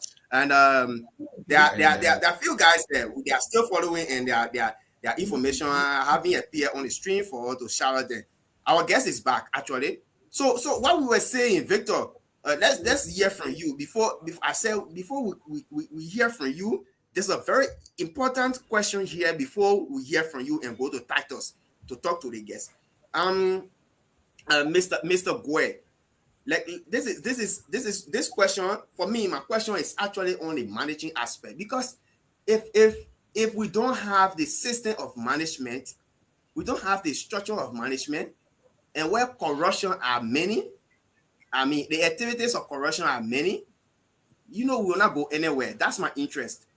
So, we know that Liberia, significant foreign assets require a robust management for opportunity for the current generation and the future generation as well. However, the issue of corruption among some managers and some workers has been a concern in natural resource management or governance in our country, Liberia. There. Can you tell us tonight, what are the key factors that increasing this unfairness? When you work with the people who were there, those who are not there again, what are the key factors that are increasing this unfairness? And how can this be minimized to enhance transparency and accountability and good governance within thank you so much. The forestry sector? Yeah. Thank you, Guanbeh. Thank you, Guanbeh. Thank you, Guanbeh. Just for clarity, I'm not working directly with FDA, but I'm working with one conservation program. And by virtue of the fight, I'm a conservationist by profession. So I look at myself as a forester, even if I have decided to contribute to lab. Now, what is our major impediment in this country is, like I said, lack of interest.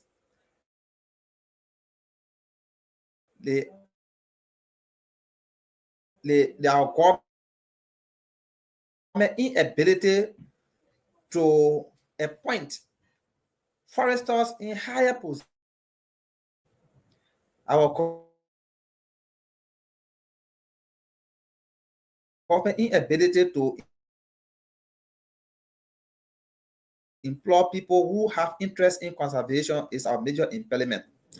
People in FDA take FDA to be an era where you can just get money and then you walk away, especially those who are president. But if you have foresters, people who take the forest to be to an era where, as one of the developmental arm of Liberia, automatically you will and to sell Liberia outside there, my brother, you cannot have a national park. You cannot have a national park where you have illicit miners, you have illicit hunters, where the managerial structure in the national park is not even up to tax, and you sit there and just sell or permit to foresters, in fact, to people, to other business people who just extracting logs in this country and selling it, because you know that some of those logging activities you get some undercut, to enrich yourself. Now, if you people in FDA, they give more priority to the commercial department in FDA as compared to the conservation department. When I was in FDA, what made me to be very interesting is that you can't find many people like me in Liberia in FDA. Why? Because I work in FDA. I know what is in FDA, and I work out of FDA and conservation programs. Saying that this in Liberia is because people in FDA do not look at the conservation sector as an area of priority. Today, we have been arresting some people who are involved into illegal activity. Let me just share you a story. Somewhere around June last year, we arrested a fellow. We arrested a fellow in Sano County. This guy went and killed elephant. I did an arrest with 3 police officers. We invited FDA to be part of that arrest. When we got there, rangers on ground said, no, we cannot be part of this arrest because we live in this community. So when we arrest one permanent son of this community, our life will be at risk. So we cannot go with you. So we left from Monrovia. We even contacted the magistrate court because we asked them to write a search and seizure warrant to the fellow. When we did a warrant, somebody who is a court officer called the fellow and told the fellow that people came from Monrovia have requested the court to write a warrant for you. So be on your alert. Be on your alert. So when we went to receive the warrant that morning to come and back on the search, unluckily for the fellow, his phone was not on. So when we received the alert, and the fellow who was the court officer could not call the man, but his phone was not ringing. But he previously received the information that we were going there to embark on search and seizure.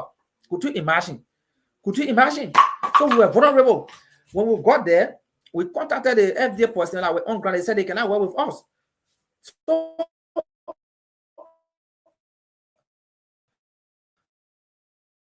I being a veteran, cannot embark on a warrant. We should first of all strategize to act like a business people to hear from this man. And we had an argument, and I told him that if you just do the search and seizure, I will not be part of it because we definitely will not be successful. And they listen to us. And we use the business strategy that we were going to buy the elephant average from the man. And it's a long story, and we were successful in the process. When we got the average, we brought the average to town along with the fellow that we arrested. Senators and representatives from Sano County were calling me to compromise the case. And I said, no, I cannot do that. I cannot do that. I cannot do that. You understand? You see? So we brought the fellow to Monrovia and reported the case to the police, to Central, and we contacted FDA. As I speak to you now, since last year, June up to now, the average is still in our possession. Somebody who killed an elephant. If you see the talks of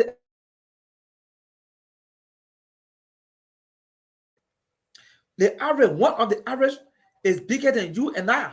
One, you cannot tow one. So we have to cut that into 2 for 3 men to tow it to town. The elephant average is still in our possession. FDA has not made an effort yet. Said to a year ago, almost a year ago, it's in our possession. Don't care. Could you imagine? Only because that was a logging company that wanted to pay some token to them. By this time, they have done anything. We kept the man in jail for almost 1 week, and the guy, we later on let the man go because FDA is not exhausting any effort. Could you imagine? So people in FDA do not have interest in the conservation. And another thing I will tell you, I led 17 rangers to Guinea. on a cross-border wildlife training. In our training, we had the County Anthony or Lofa County were part of that training. In our training, we had the magistrate from Zosa part of that training. We had the city solicitor out of that training. We have almost 5 LIS officers, police officers, FDA rangers, and other guys were about 17. They were about 17, including the county, including the Anthony at law for wildlife. The wildlife lawyer and Councillor Jala was part of that training. Went to Guinea. In our training in Guinea, there was a presentation made in Guinea. The Guinean presented 51 cases Wildlife cases, people that they arrested in Guinea. And out of the 51 cases, and 45 persons were convicted. 2 persons were not convicted. They were not guilty. They were free. But 45 persons were guilty of the crime. And they said that sentenced in jail and some are still there. Liberia presented almost 100 cases.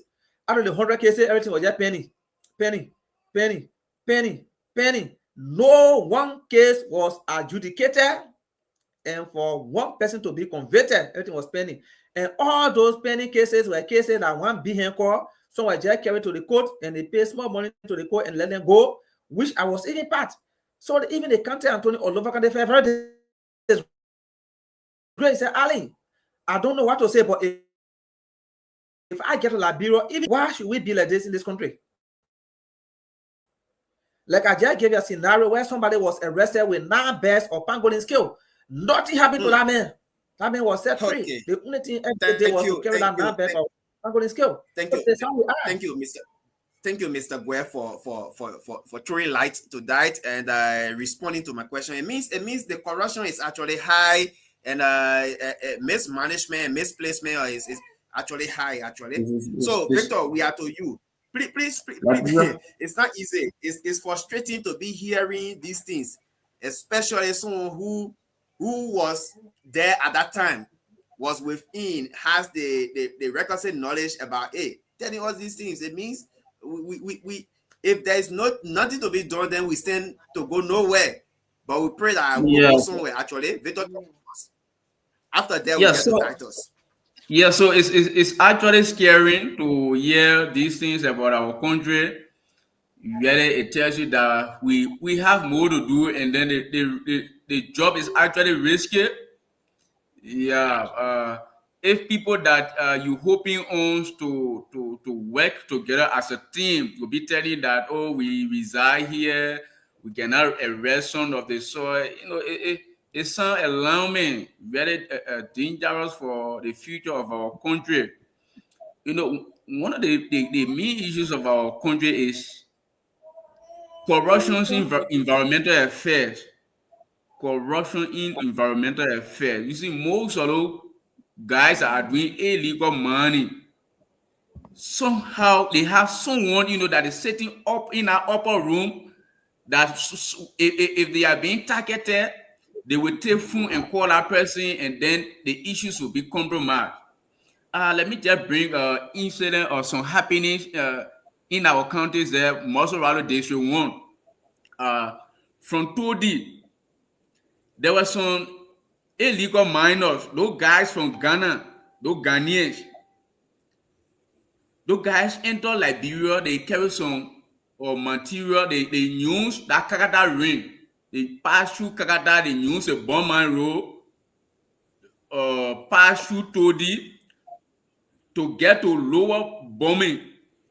Because they use that simple, they use a simple river to do like illegal money. They do, I think, trading in the river. So I one time pay a visit there. A guy was telling me that when someone coming from the ministry to come carry on inspection, those same community people can tell those foreigners, those people that are already extracting your resources without paying tax to government. They will come pinch those people. Oh, 2 persons will be coming from the ministry tomorrow. They coming on inspection because they hearing news that they have some Ghanaians here carrying on illegal money. So tomorrow, you hire equipment, you put your equipment like this. You make sure that the same community people will be giving information to the people. So some of those issues are due to lack of education and ignorance. You protecting those people that are extracting your resources, paying nothing to government, carrying on trading within the river. And then when government sending agent to carry on regulations, the same citizen again informing those guys to hide their equipment because people are coming from the ministry to come search on the river. So Liberia problem, we just don't need to get tired. We need to keep discussing. Yeah. And we need to keep, making some recommendations to government and to policy maker. Yeah. Hope that these things can be Yeah. resolved. Yeah. Yeah. Yeah, we need to yeah, let me just come here a bit. Go ahead, Chief. Go ahead. There is a situation now in Sinje, Grand Kidney County. I think some of you guys have been seeing a video where a group of chimpanzee entered the community, and some time ago, a young man finger was cut, and another lady was beaten, and some children were also beaten. Comrades, in Medina, there is a rock crushing company there called Medina Rock Crusher Company. There is about like 250 meters away from the community, or 300 meters away. Could you imagine how close it is?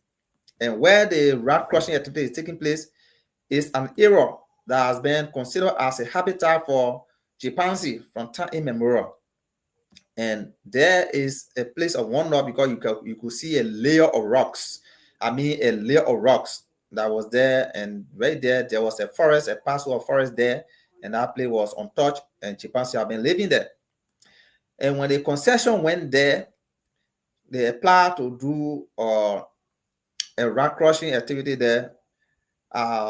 According to them, they received permit from FDA, but I don't know whether there was a comprehensive ESRA or ERE conducted there. And then the rock crushing activity commenced. Right after commencing, few months into their operation, they noticed a troop of chimpanzee intruding in the community.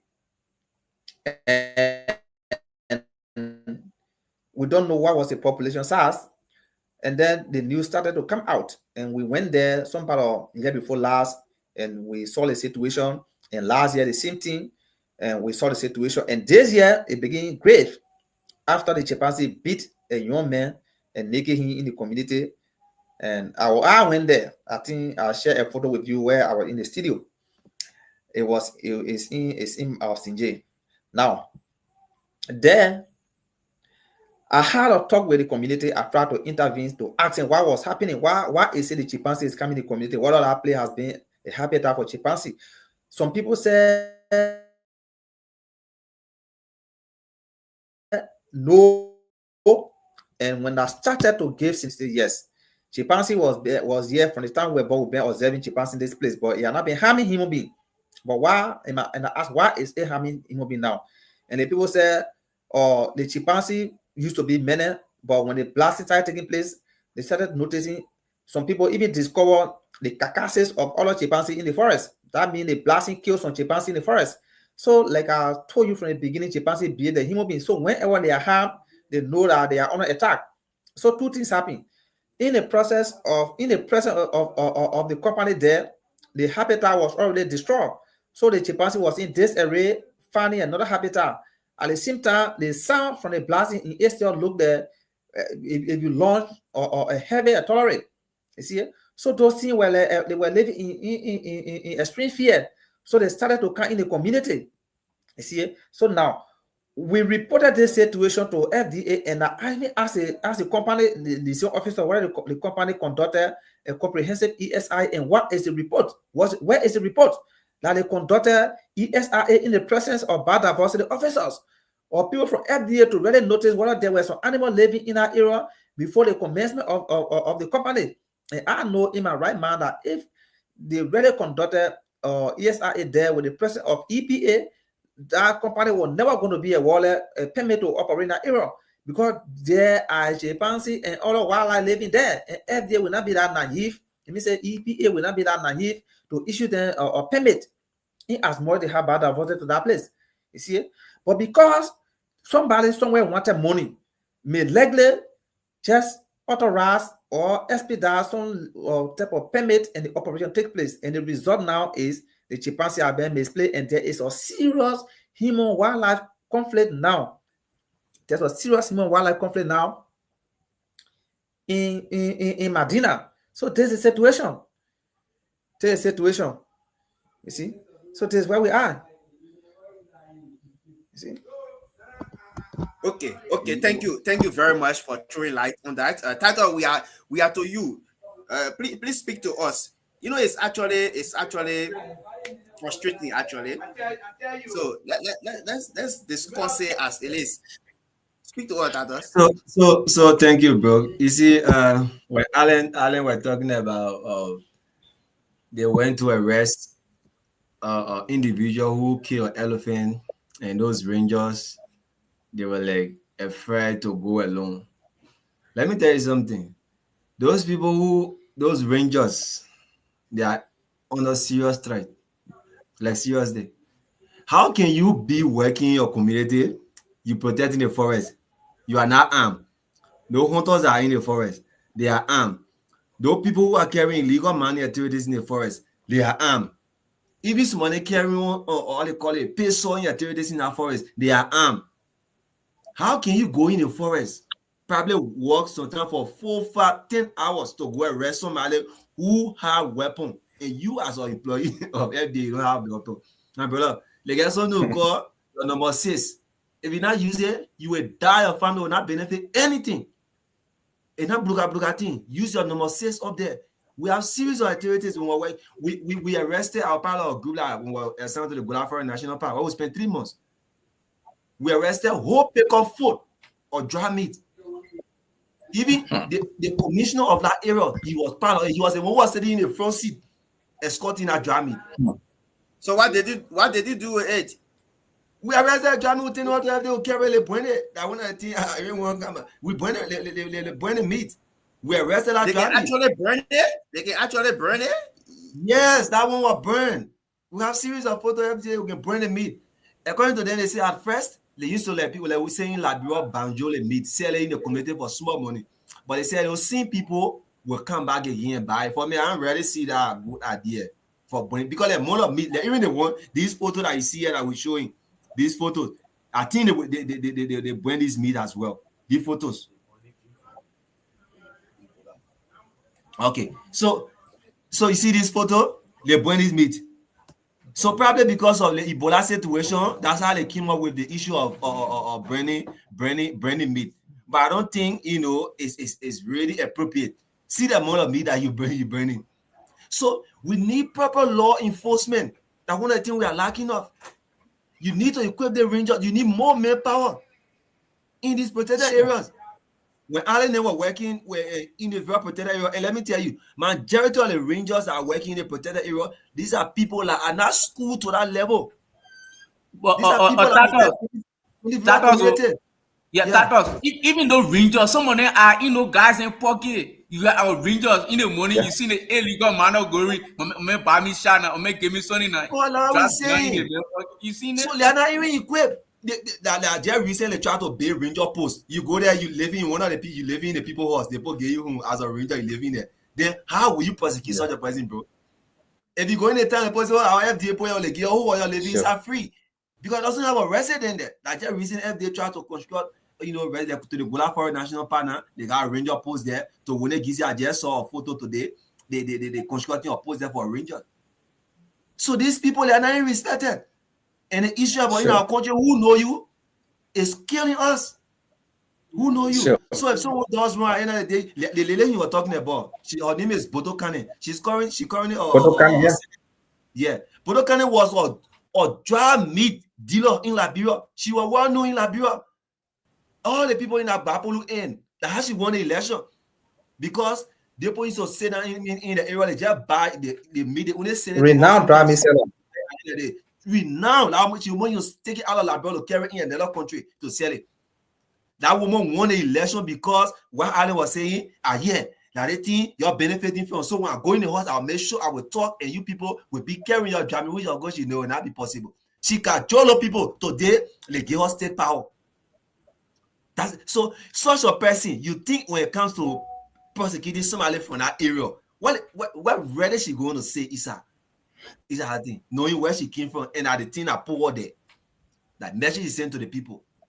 So we got a lot of I don't know, we're only Replo project. Replo are trying.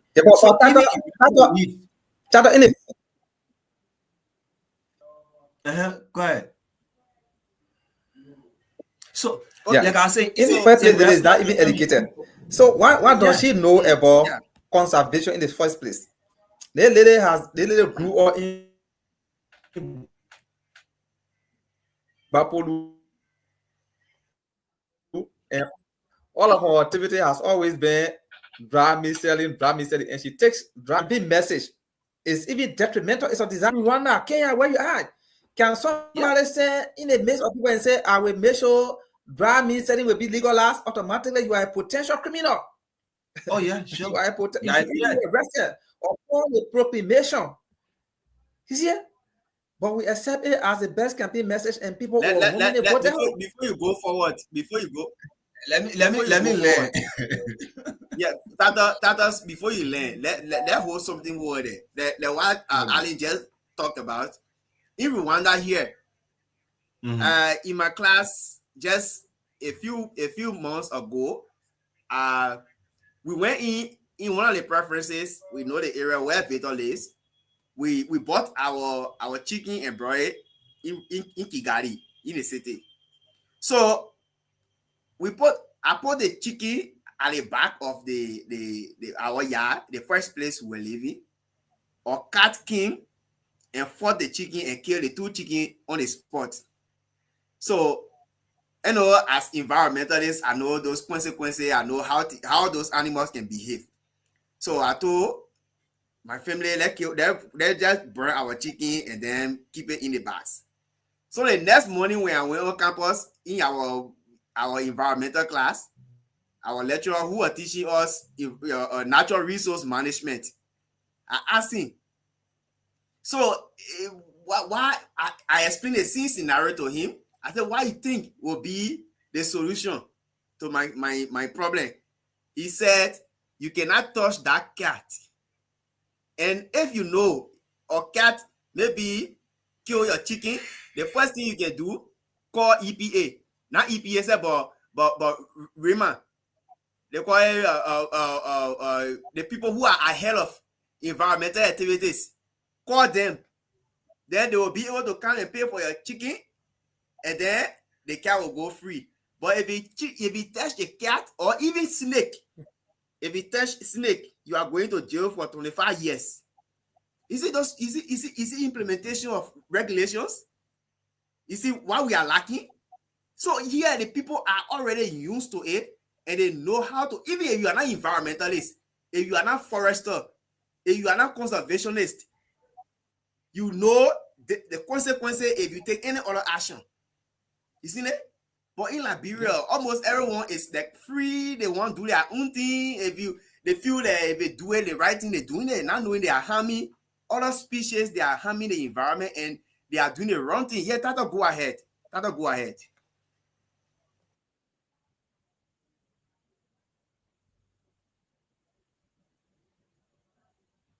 Liberia problem is very big. So you see in Liberia, what we don't know is that for all we are blessed. So like all of these animals you see on the posters, these are protected animals. You see here, comrade, look at this. There was a guy on a Facebook a few days who was trading this bush buck. This is a bush buck. This is what we call reindeer. So the guy was trading it on the Facebook.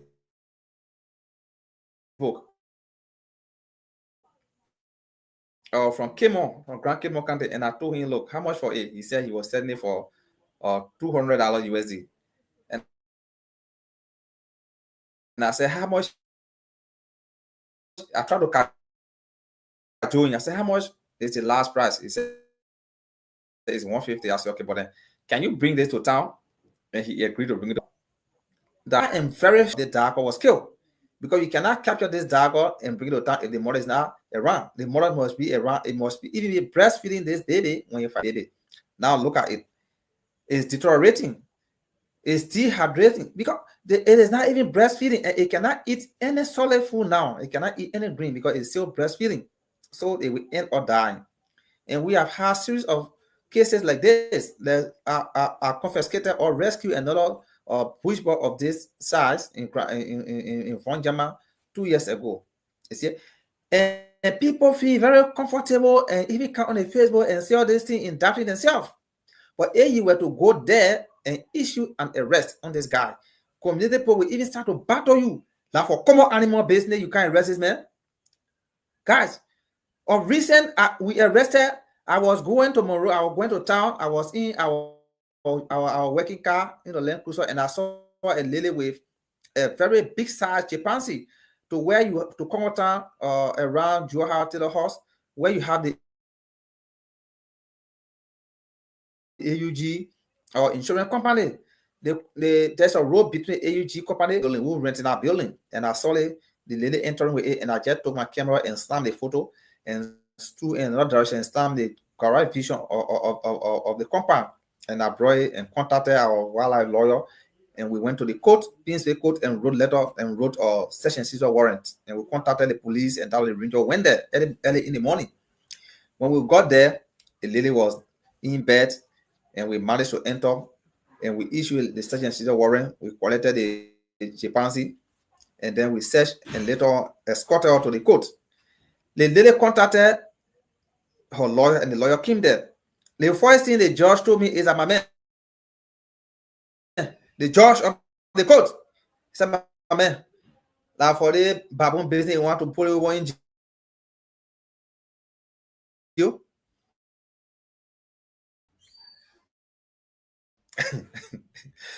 The judge was even asking me, do you have any law in this country?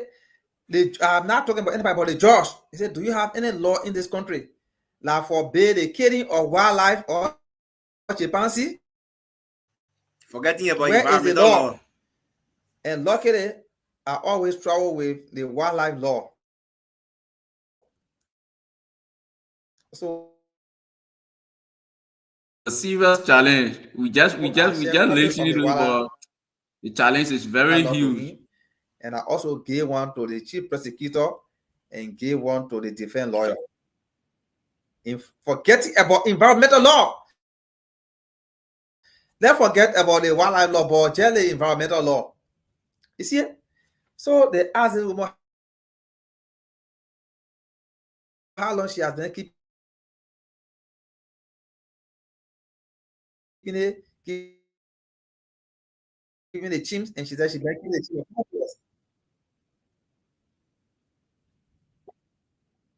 The challenge is very huge. Now, all back down to one thing I said today. If and only if the government of Liberia has looked at FDA, the conservation sector, as an area of priority, they will appoint somebody who is not tourists. Now, even some of you guys that are outside there upon your Liberia, then you may not even want to crack and not will be done. Could you imagine a Chinese woman in this country is trading chimpanzee, and no one knows how many chimpanzee lady has smuggled out of this country? Fulanis are in this country buying pangolins. Okay. Shaping. I wouldn't speak. Let me ask Alan a question. I got one question. Yeah, Tatos, you need to other countries around the world. Yeah, it's not just try to end your speech. Yeah, let me just end it. I want for Alan. Alan was talking about. Yeah, because we are trying to wrap up now. So just try to end your speech. Then we can try to give our parting comment, and then our guests get a parting comment. So I just want for the guests I want you to gain small time. Let him throw light on something. He was talking about FDA not actually recruiting the qualified people who's supposed to work there. Sometimes they do it on family team, and quite recently, he was on a podcast, on his page discussing these things. And when I listen to it, it serves as, I don't know should I say, threat to even we who outside going to school, spending much of our time, thinking that we will go back, we're going to be, given the opportunity, but just because probably you're not having somebody in the system that's supposed to hold your hand, sometimes it becomes difficult for you. But he was also, I really want you to just summarize that thing, let understand where you are coming from, because you were kind of angry that day on social media discussing issue. There were people who were following, but some were not having the time to ask you some questions. So let's just give you a few minutes. Let's say something concerning that. Yeah, thank you, Tatos. Uh, it's a cry, and this cry, I'm fighting this battle for the entire foresters, for the entire conservationists. Like I just said, you and I look at the conservation sector as our home. You did not come from here, from Liberia, to go to Rwanda to study. Course is environmental science, but you decided to study environmental science in the midst of thousands of courses because you want to contribute to Liberia in the area of environment. There, where you have decided to make your contribution so that your legacy can be left in this country. Now, FDA there is like the hospital, or is like lens and mouth. Sorry. It's like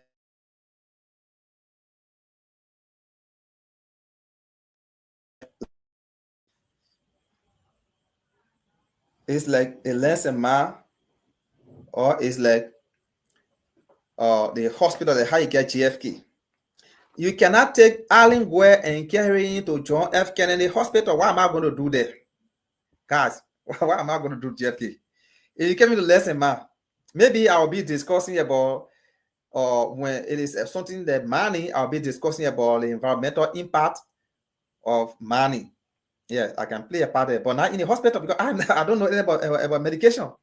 Now, in FDA, some of us enter FDA, and Tatos there can bear me witness. When we enter FDA, it was a challenge.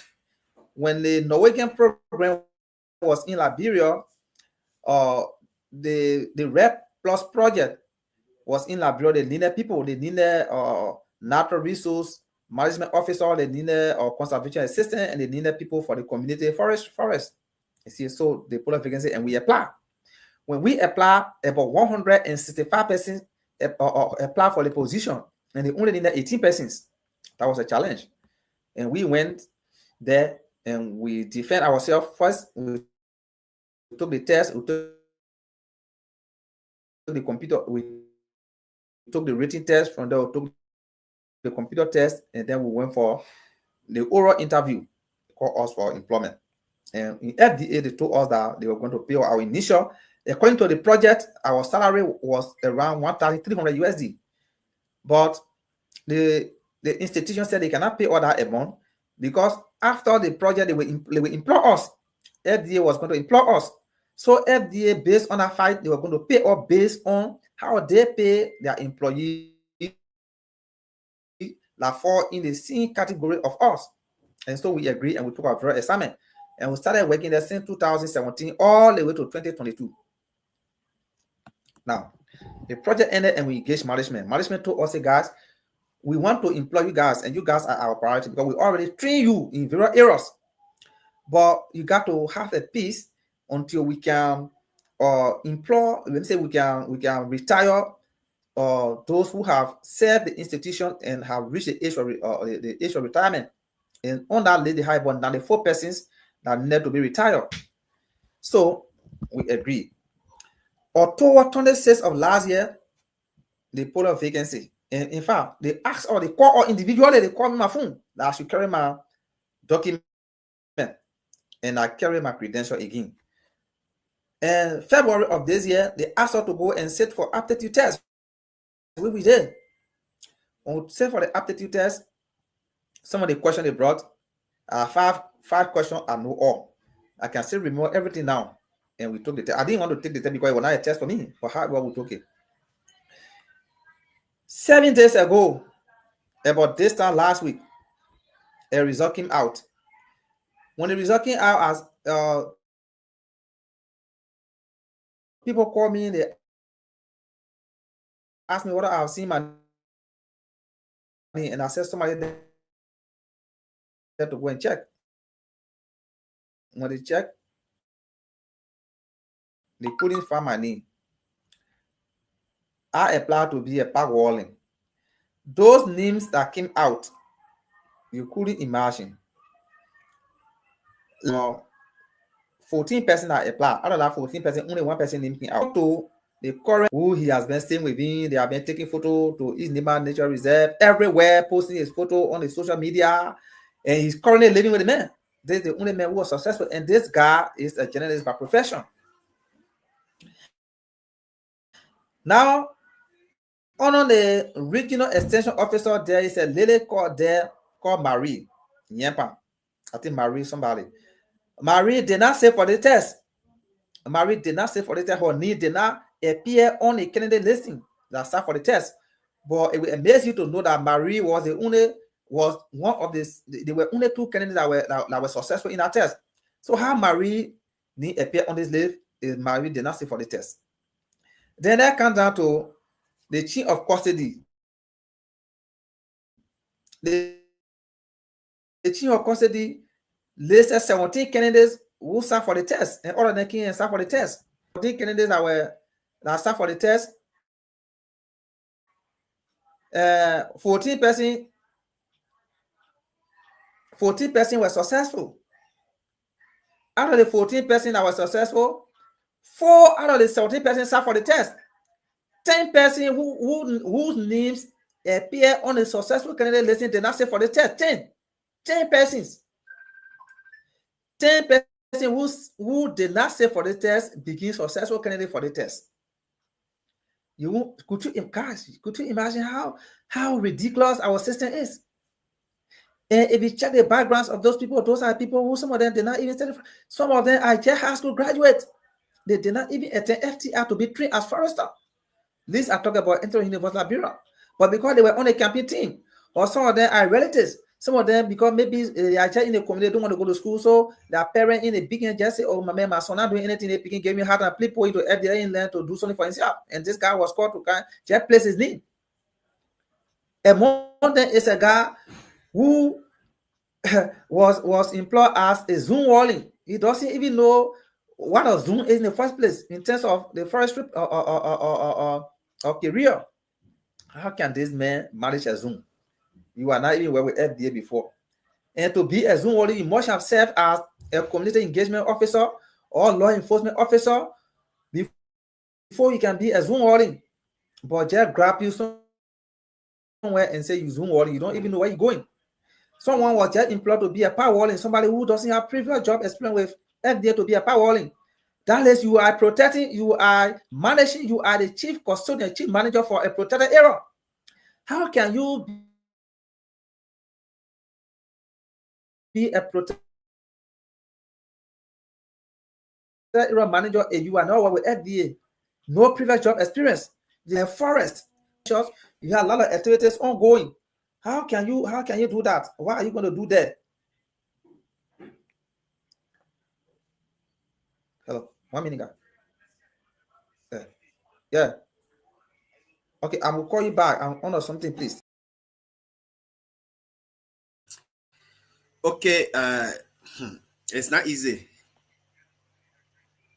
The country is The country is kind of a battle. The country is manipulated. The country is actually manipulated. My daughter is in the hospital, so anytime, any call I see on my phone. Yeah. When I listing came out, I grabbed a copy of that listing, I said no. When I grabbed a copy of that listing, I said no. I think it's about time that we speak on what's supposed to be done, because we cannot keep mute. When we sit down and see those things happening and we don't speak about it, that means we are a coward. That means we don't know what we are doing. We got to talk about this thing. We got to speak it out, because the thing is not about an individual. It's not, like I said in my video, I'm not against somebody being employed. But the fact is that there should be a merit system. If you want to employ the people, employ them in the absence of placing their names on the list. Then we will not know anything about it. Because I even have in my position about 31 persons that got employed with fabulous salaries who did not pass through any scrutiny, who did not even, I don't know what present the CV, and if their CV even fall within the requirement of FDA employment or recruitment, taking 1,000. I have it right here. Could you imagine? Now, if you want to employ people, let the people be vetted, let them take the test, sit down for interview, let it be competitive. But you cannot employ somebody because you want to get a job. So these are the things we've been discussing on the Facebook, and we've been discussing, and people are getting to see reason. You see? So our environment now, if we don't stand strong, as potential as you guys are, and I can see the potential and the love for our environment in you guys. If we cannot stand out to start tackling some of these things, I mean, it has already become a customized issue here. So we just be living in that condition. With that experience, what do you think need to be done, to settle that problem, to address that issue? What do you think need to be done?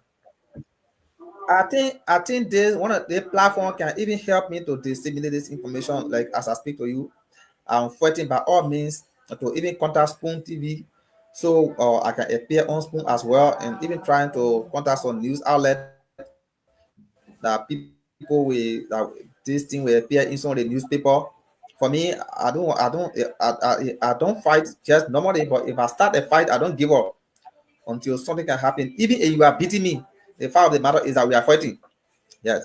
So the guys need to be the guy need to know that what they are doing to us is not correct. They are killing Liberia. They are killing the country. The guys are killing Liberia. You see, if somebody is entering the East Nima Nature Reserve and conduct a research, what is the chief, what knowledge does the chief manager in FDNR house to even ask some critical questions to know what the guys are researching, what will be the result, and what are they doing with the result, and what Liberia stand to benefit from this research, and how many persons participate in the research, and what knowledge are they getting?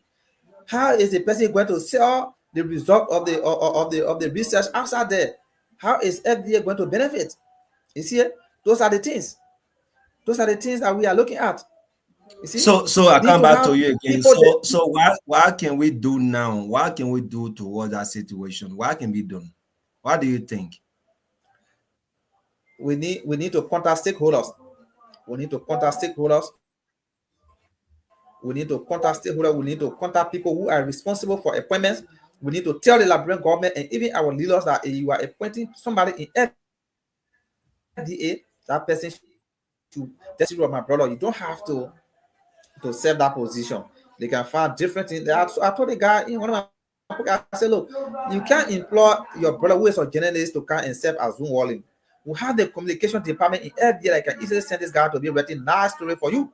I think the guy can help to do some publicity for FDA there based on our FDA achievement outside there. You can be maybe a reporter for the conservation, whatever thing FDA is doing.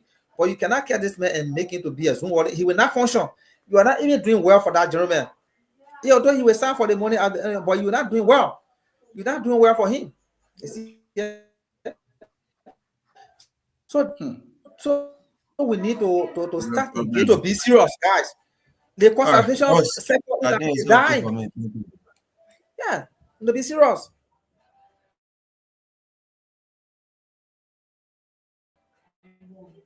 Okay, thank you very much, Mr. Gweh, for your responses to the question asked by Tatus. It's actually ridiculous. It's actually frustrating to hear some of those things. It's a threat to the young people. People who are taking advantage of their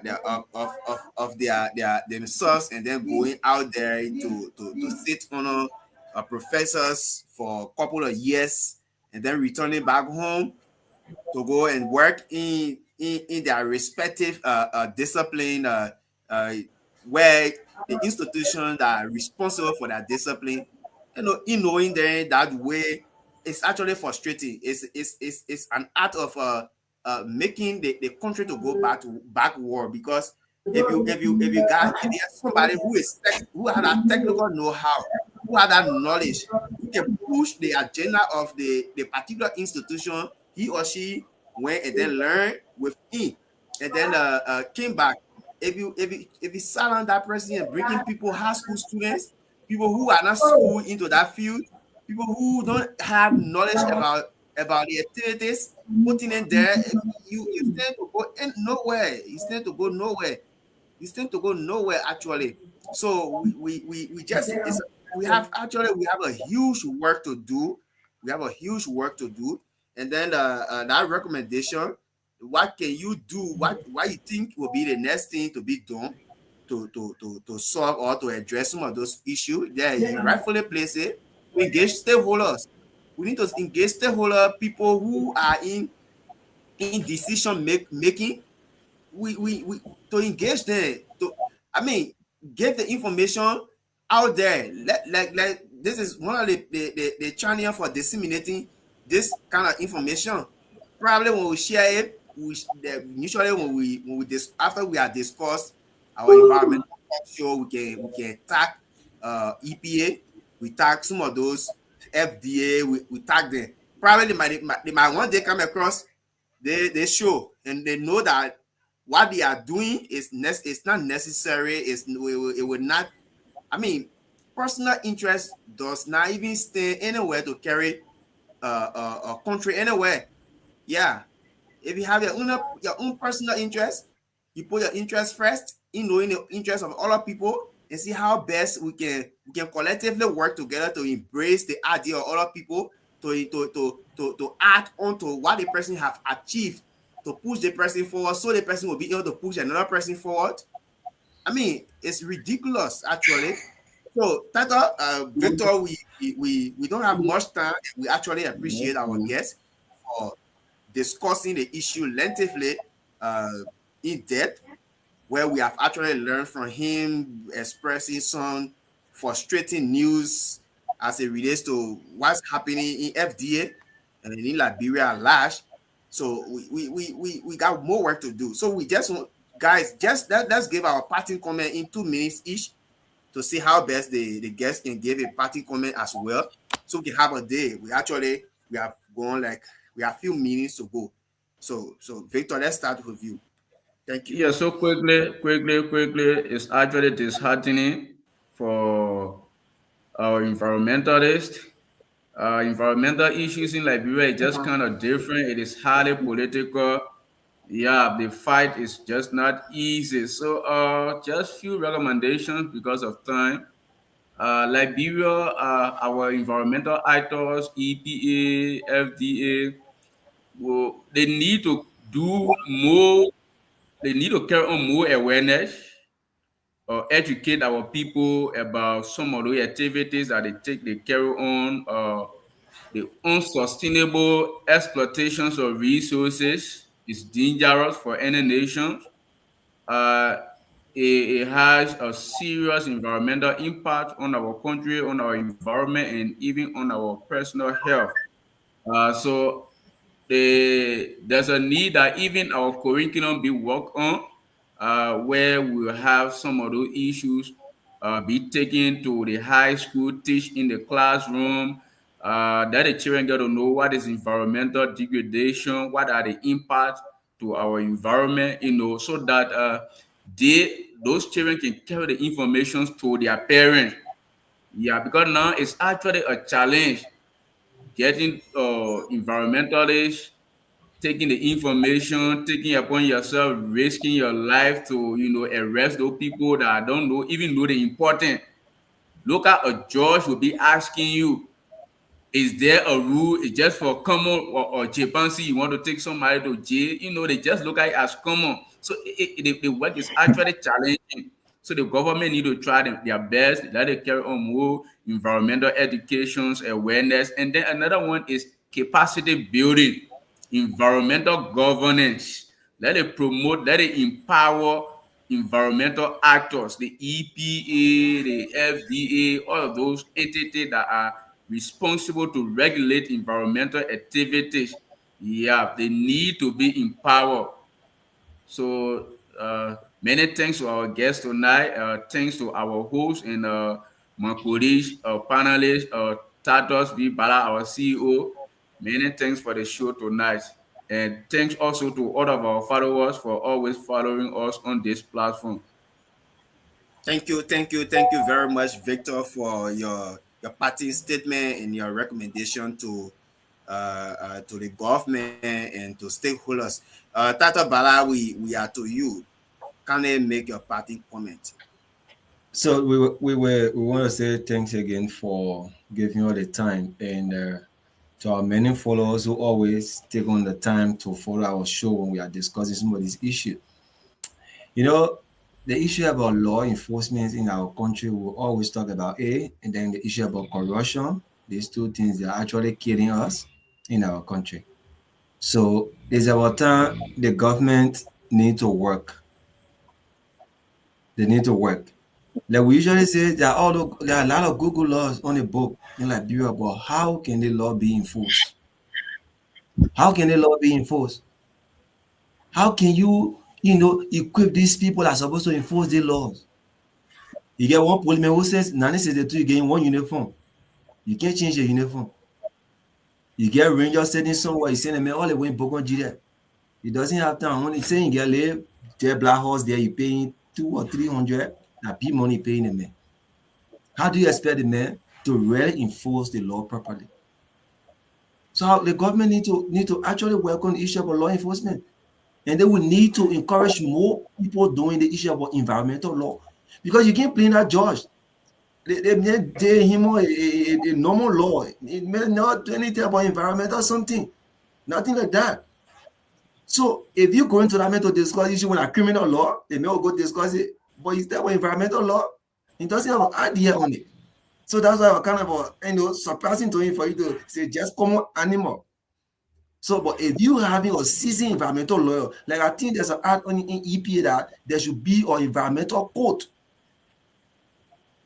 That if anybody damage or cause harm to the environment, that person should be prosecuted through that code. If that code is set up, meaning all the issue about wildlife, this, they will carry to that.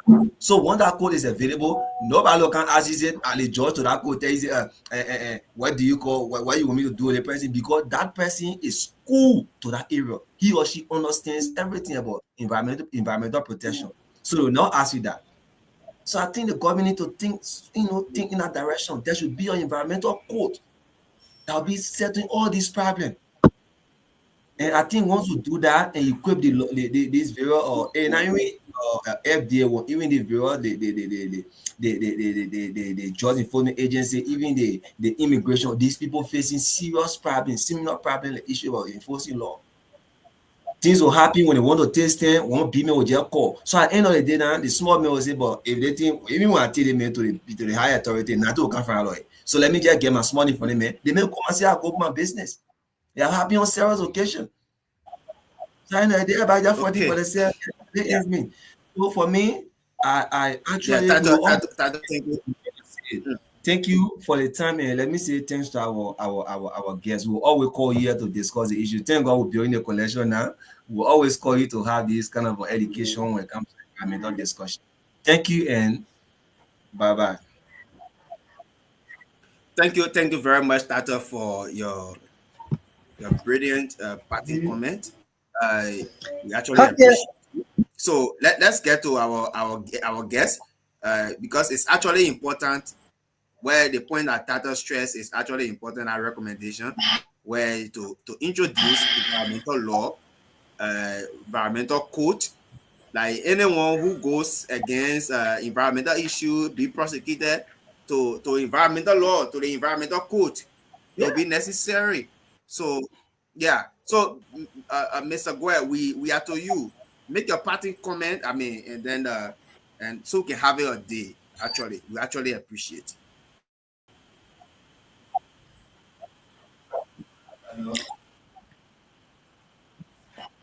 Before in Rwanda now, 2 hours ago. So you guys said, I think all of us are crying the same cry, and all we can do is to continue to ring the bell, to cry in the ears of people until young guys like young guys like you are now taking the bull by the horn outside there, seeing what is outside there, so that when you shall return to Liberia, your mentality is going to change. You are not going to look at the opossum like your meat or elephant like your meat, but rather look at it like something or has some conservation value. Like I much today appreciate you guys. Your platform is very good because there is if not the only one, but what I know is that there is the only platform that I have seen that is discussing environmental issue. But if you will look at almost all the platform in Liberia today, you will hear two things. One thing you will hear either the election in Nima County where Congo is going against Samuel Koga, that's the talk of the day. Everywhere in Liberia is politics. Everywhere on the campuses, you see people jumping here and there seeking political song, Benyama, and whatever way they sing their music. You will not see anybody interested in reading about environmental novel or environmental news, or even looking on the internet to read some environmental information. You see everybody is talking something about politics. So our country is like or retrogressing while other countries are moving ahead in terms of conservation. Like I was just telling you about somebody mastering or somebody having a PhD in the study of rats and ants. Could you imagine that? Look, it's very frustrating. In my community, in my home, you know how people call me? They can say Allen can run behind animal. In my home, they said they may the boy learn how to run behind animal. People say I can run. Do I look like one German shepherd who can run behind animal in the bush? You see, because people have not understood what conservation is, what forestry is. You see, so if you tell somebody say I started forestry, they make a run behind animal. No. So sometimes it baffled me. One time we asked it down to start teaching you what forestry is, how is it contributing to your life before you can understand me. So that I just look, I say, yeah, I'm a German shepherd. I work in the forest. Yeah, of course. So it is really admire your platform. I must appreciate you. I'm always willing to come here anytime. And if you want me to even connect most of my colleagues that are in the same environmental study, I can connect most of them to you. I think with that we can change the dimension. We can connect some of our students to know who is winning, who is doing this. We can change the dynamics. We can do something. So I'm going to say thank you. Thank you for conducting the stream. So proud of you guys and hoping to work with you anytime. Have a nice day.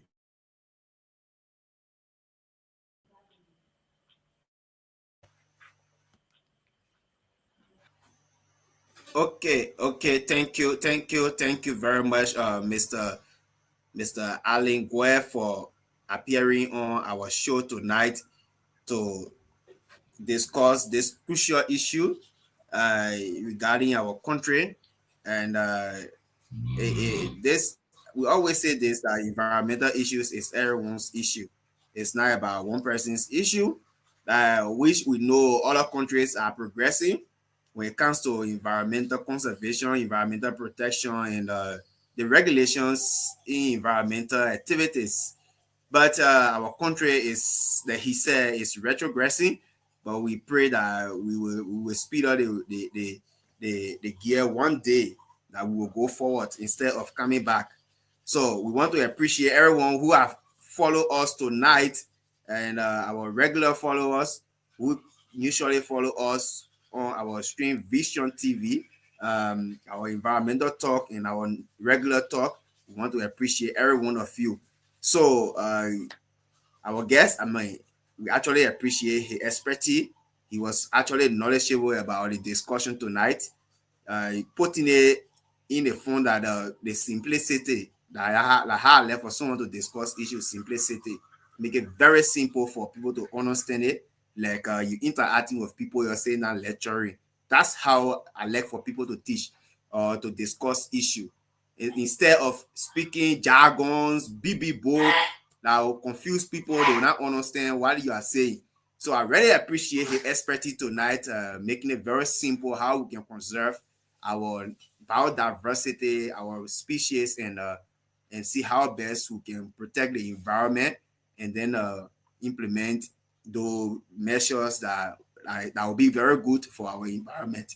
And then this frustrating news giving that we pray that our government, our leaders, our stakeholders, they will think in that direction and see how best people who are schooled in a particular area, especially our young stuff who are coming on environmental studies, conservation, forestry.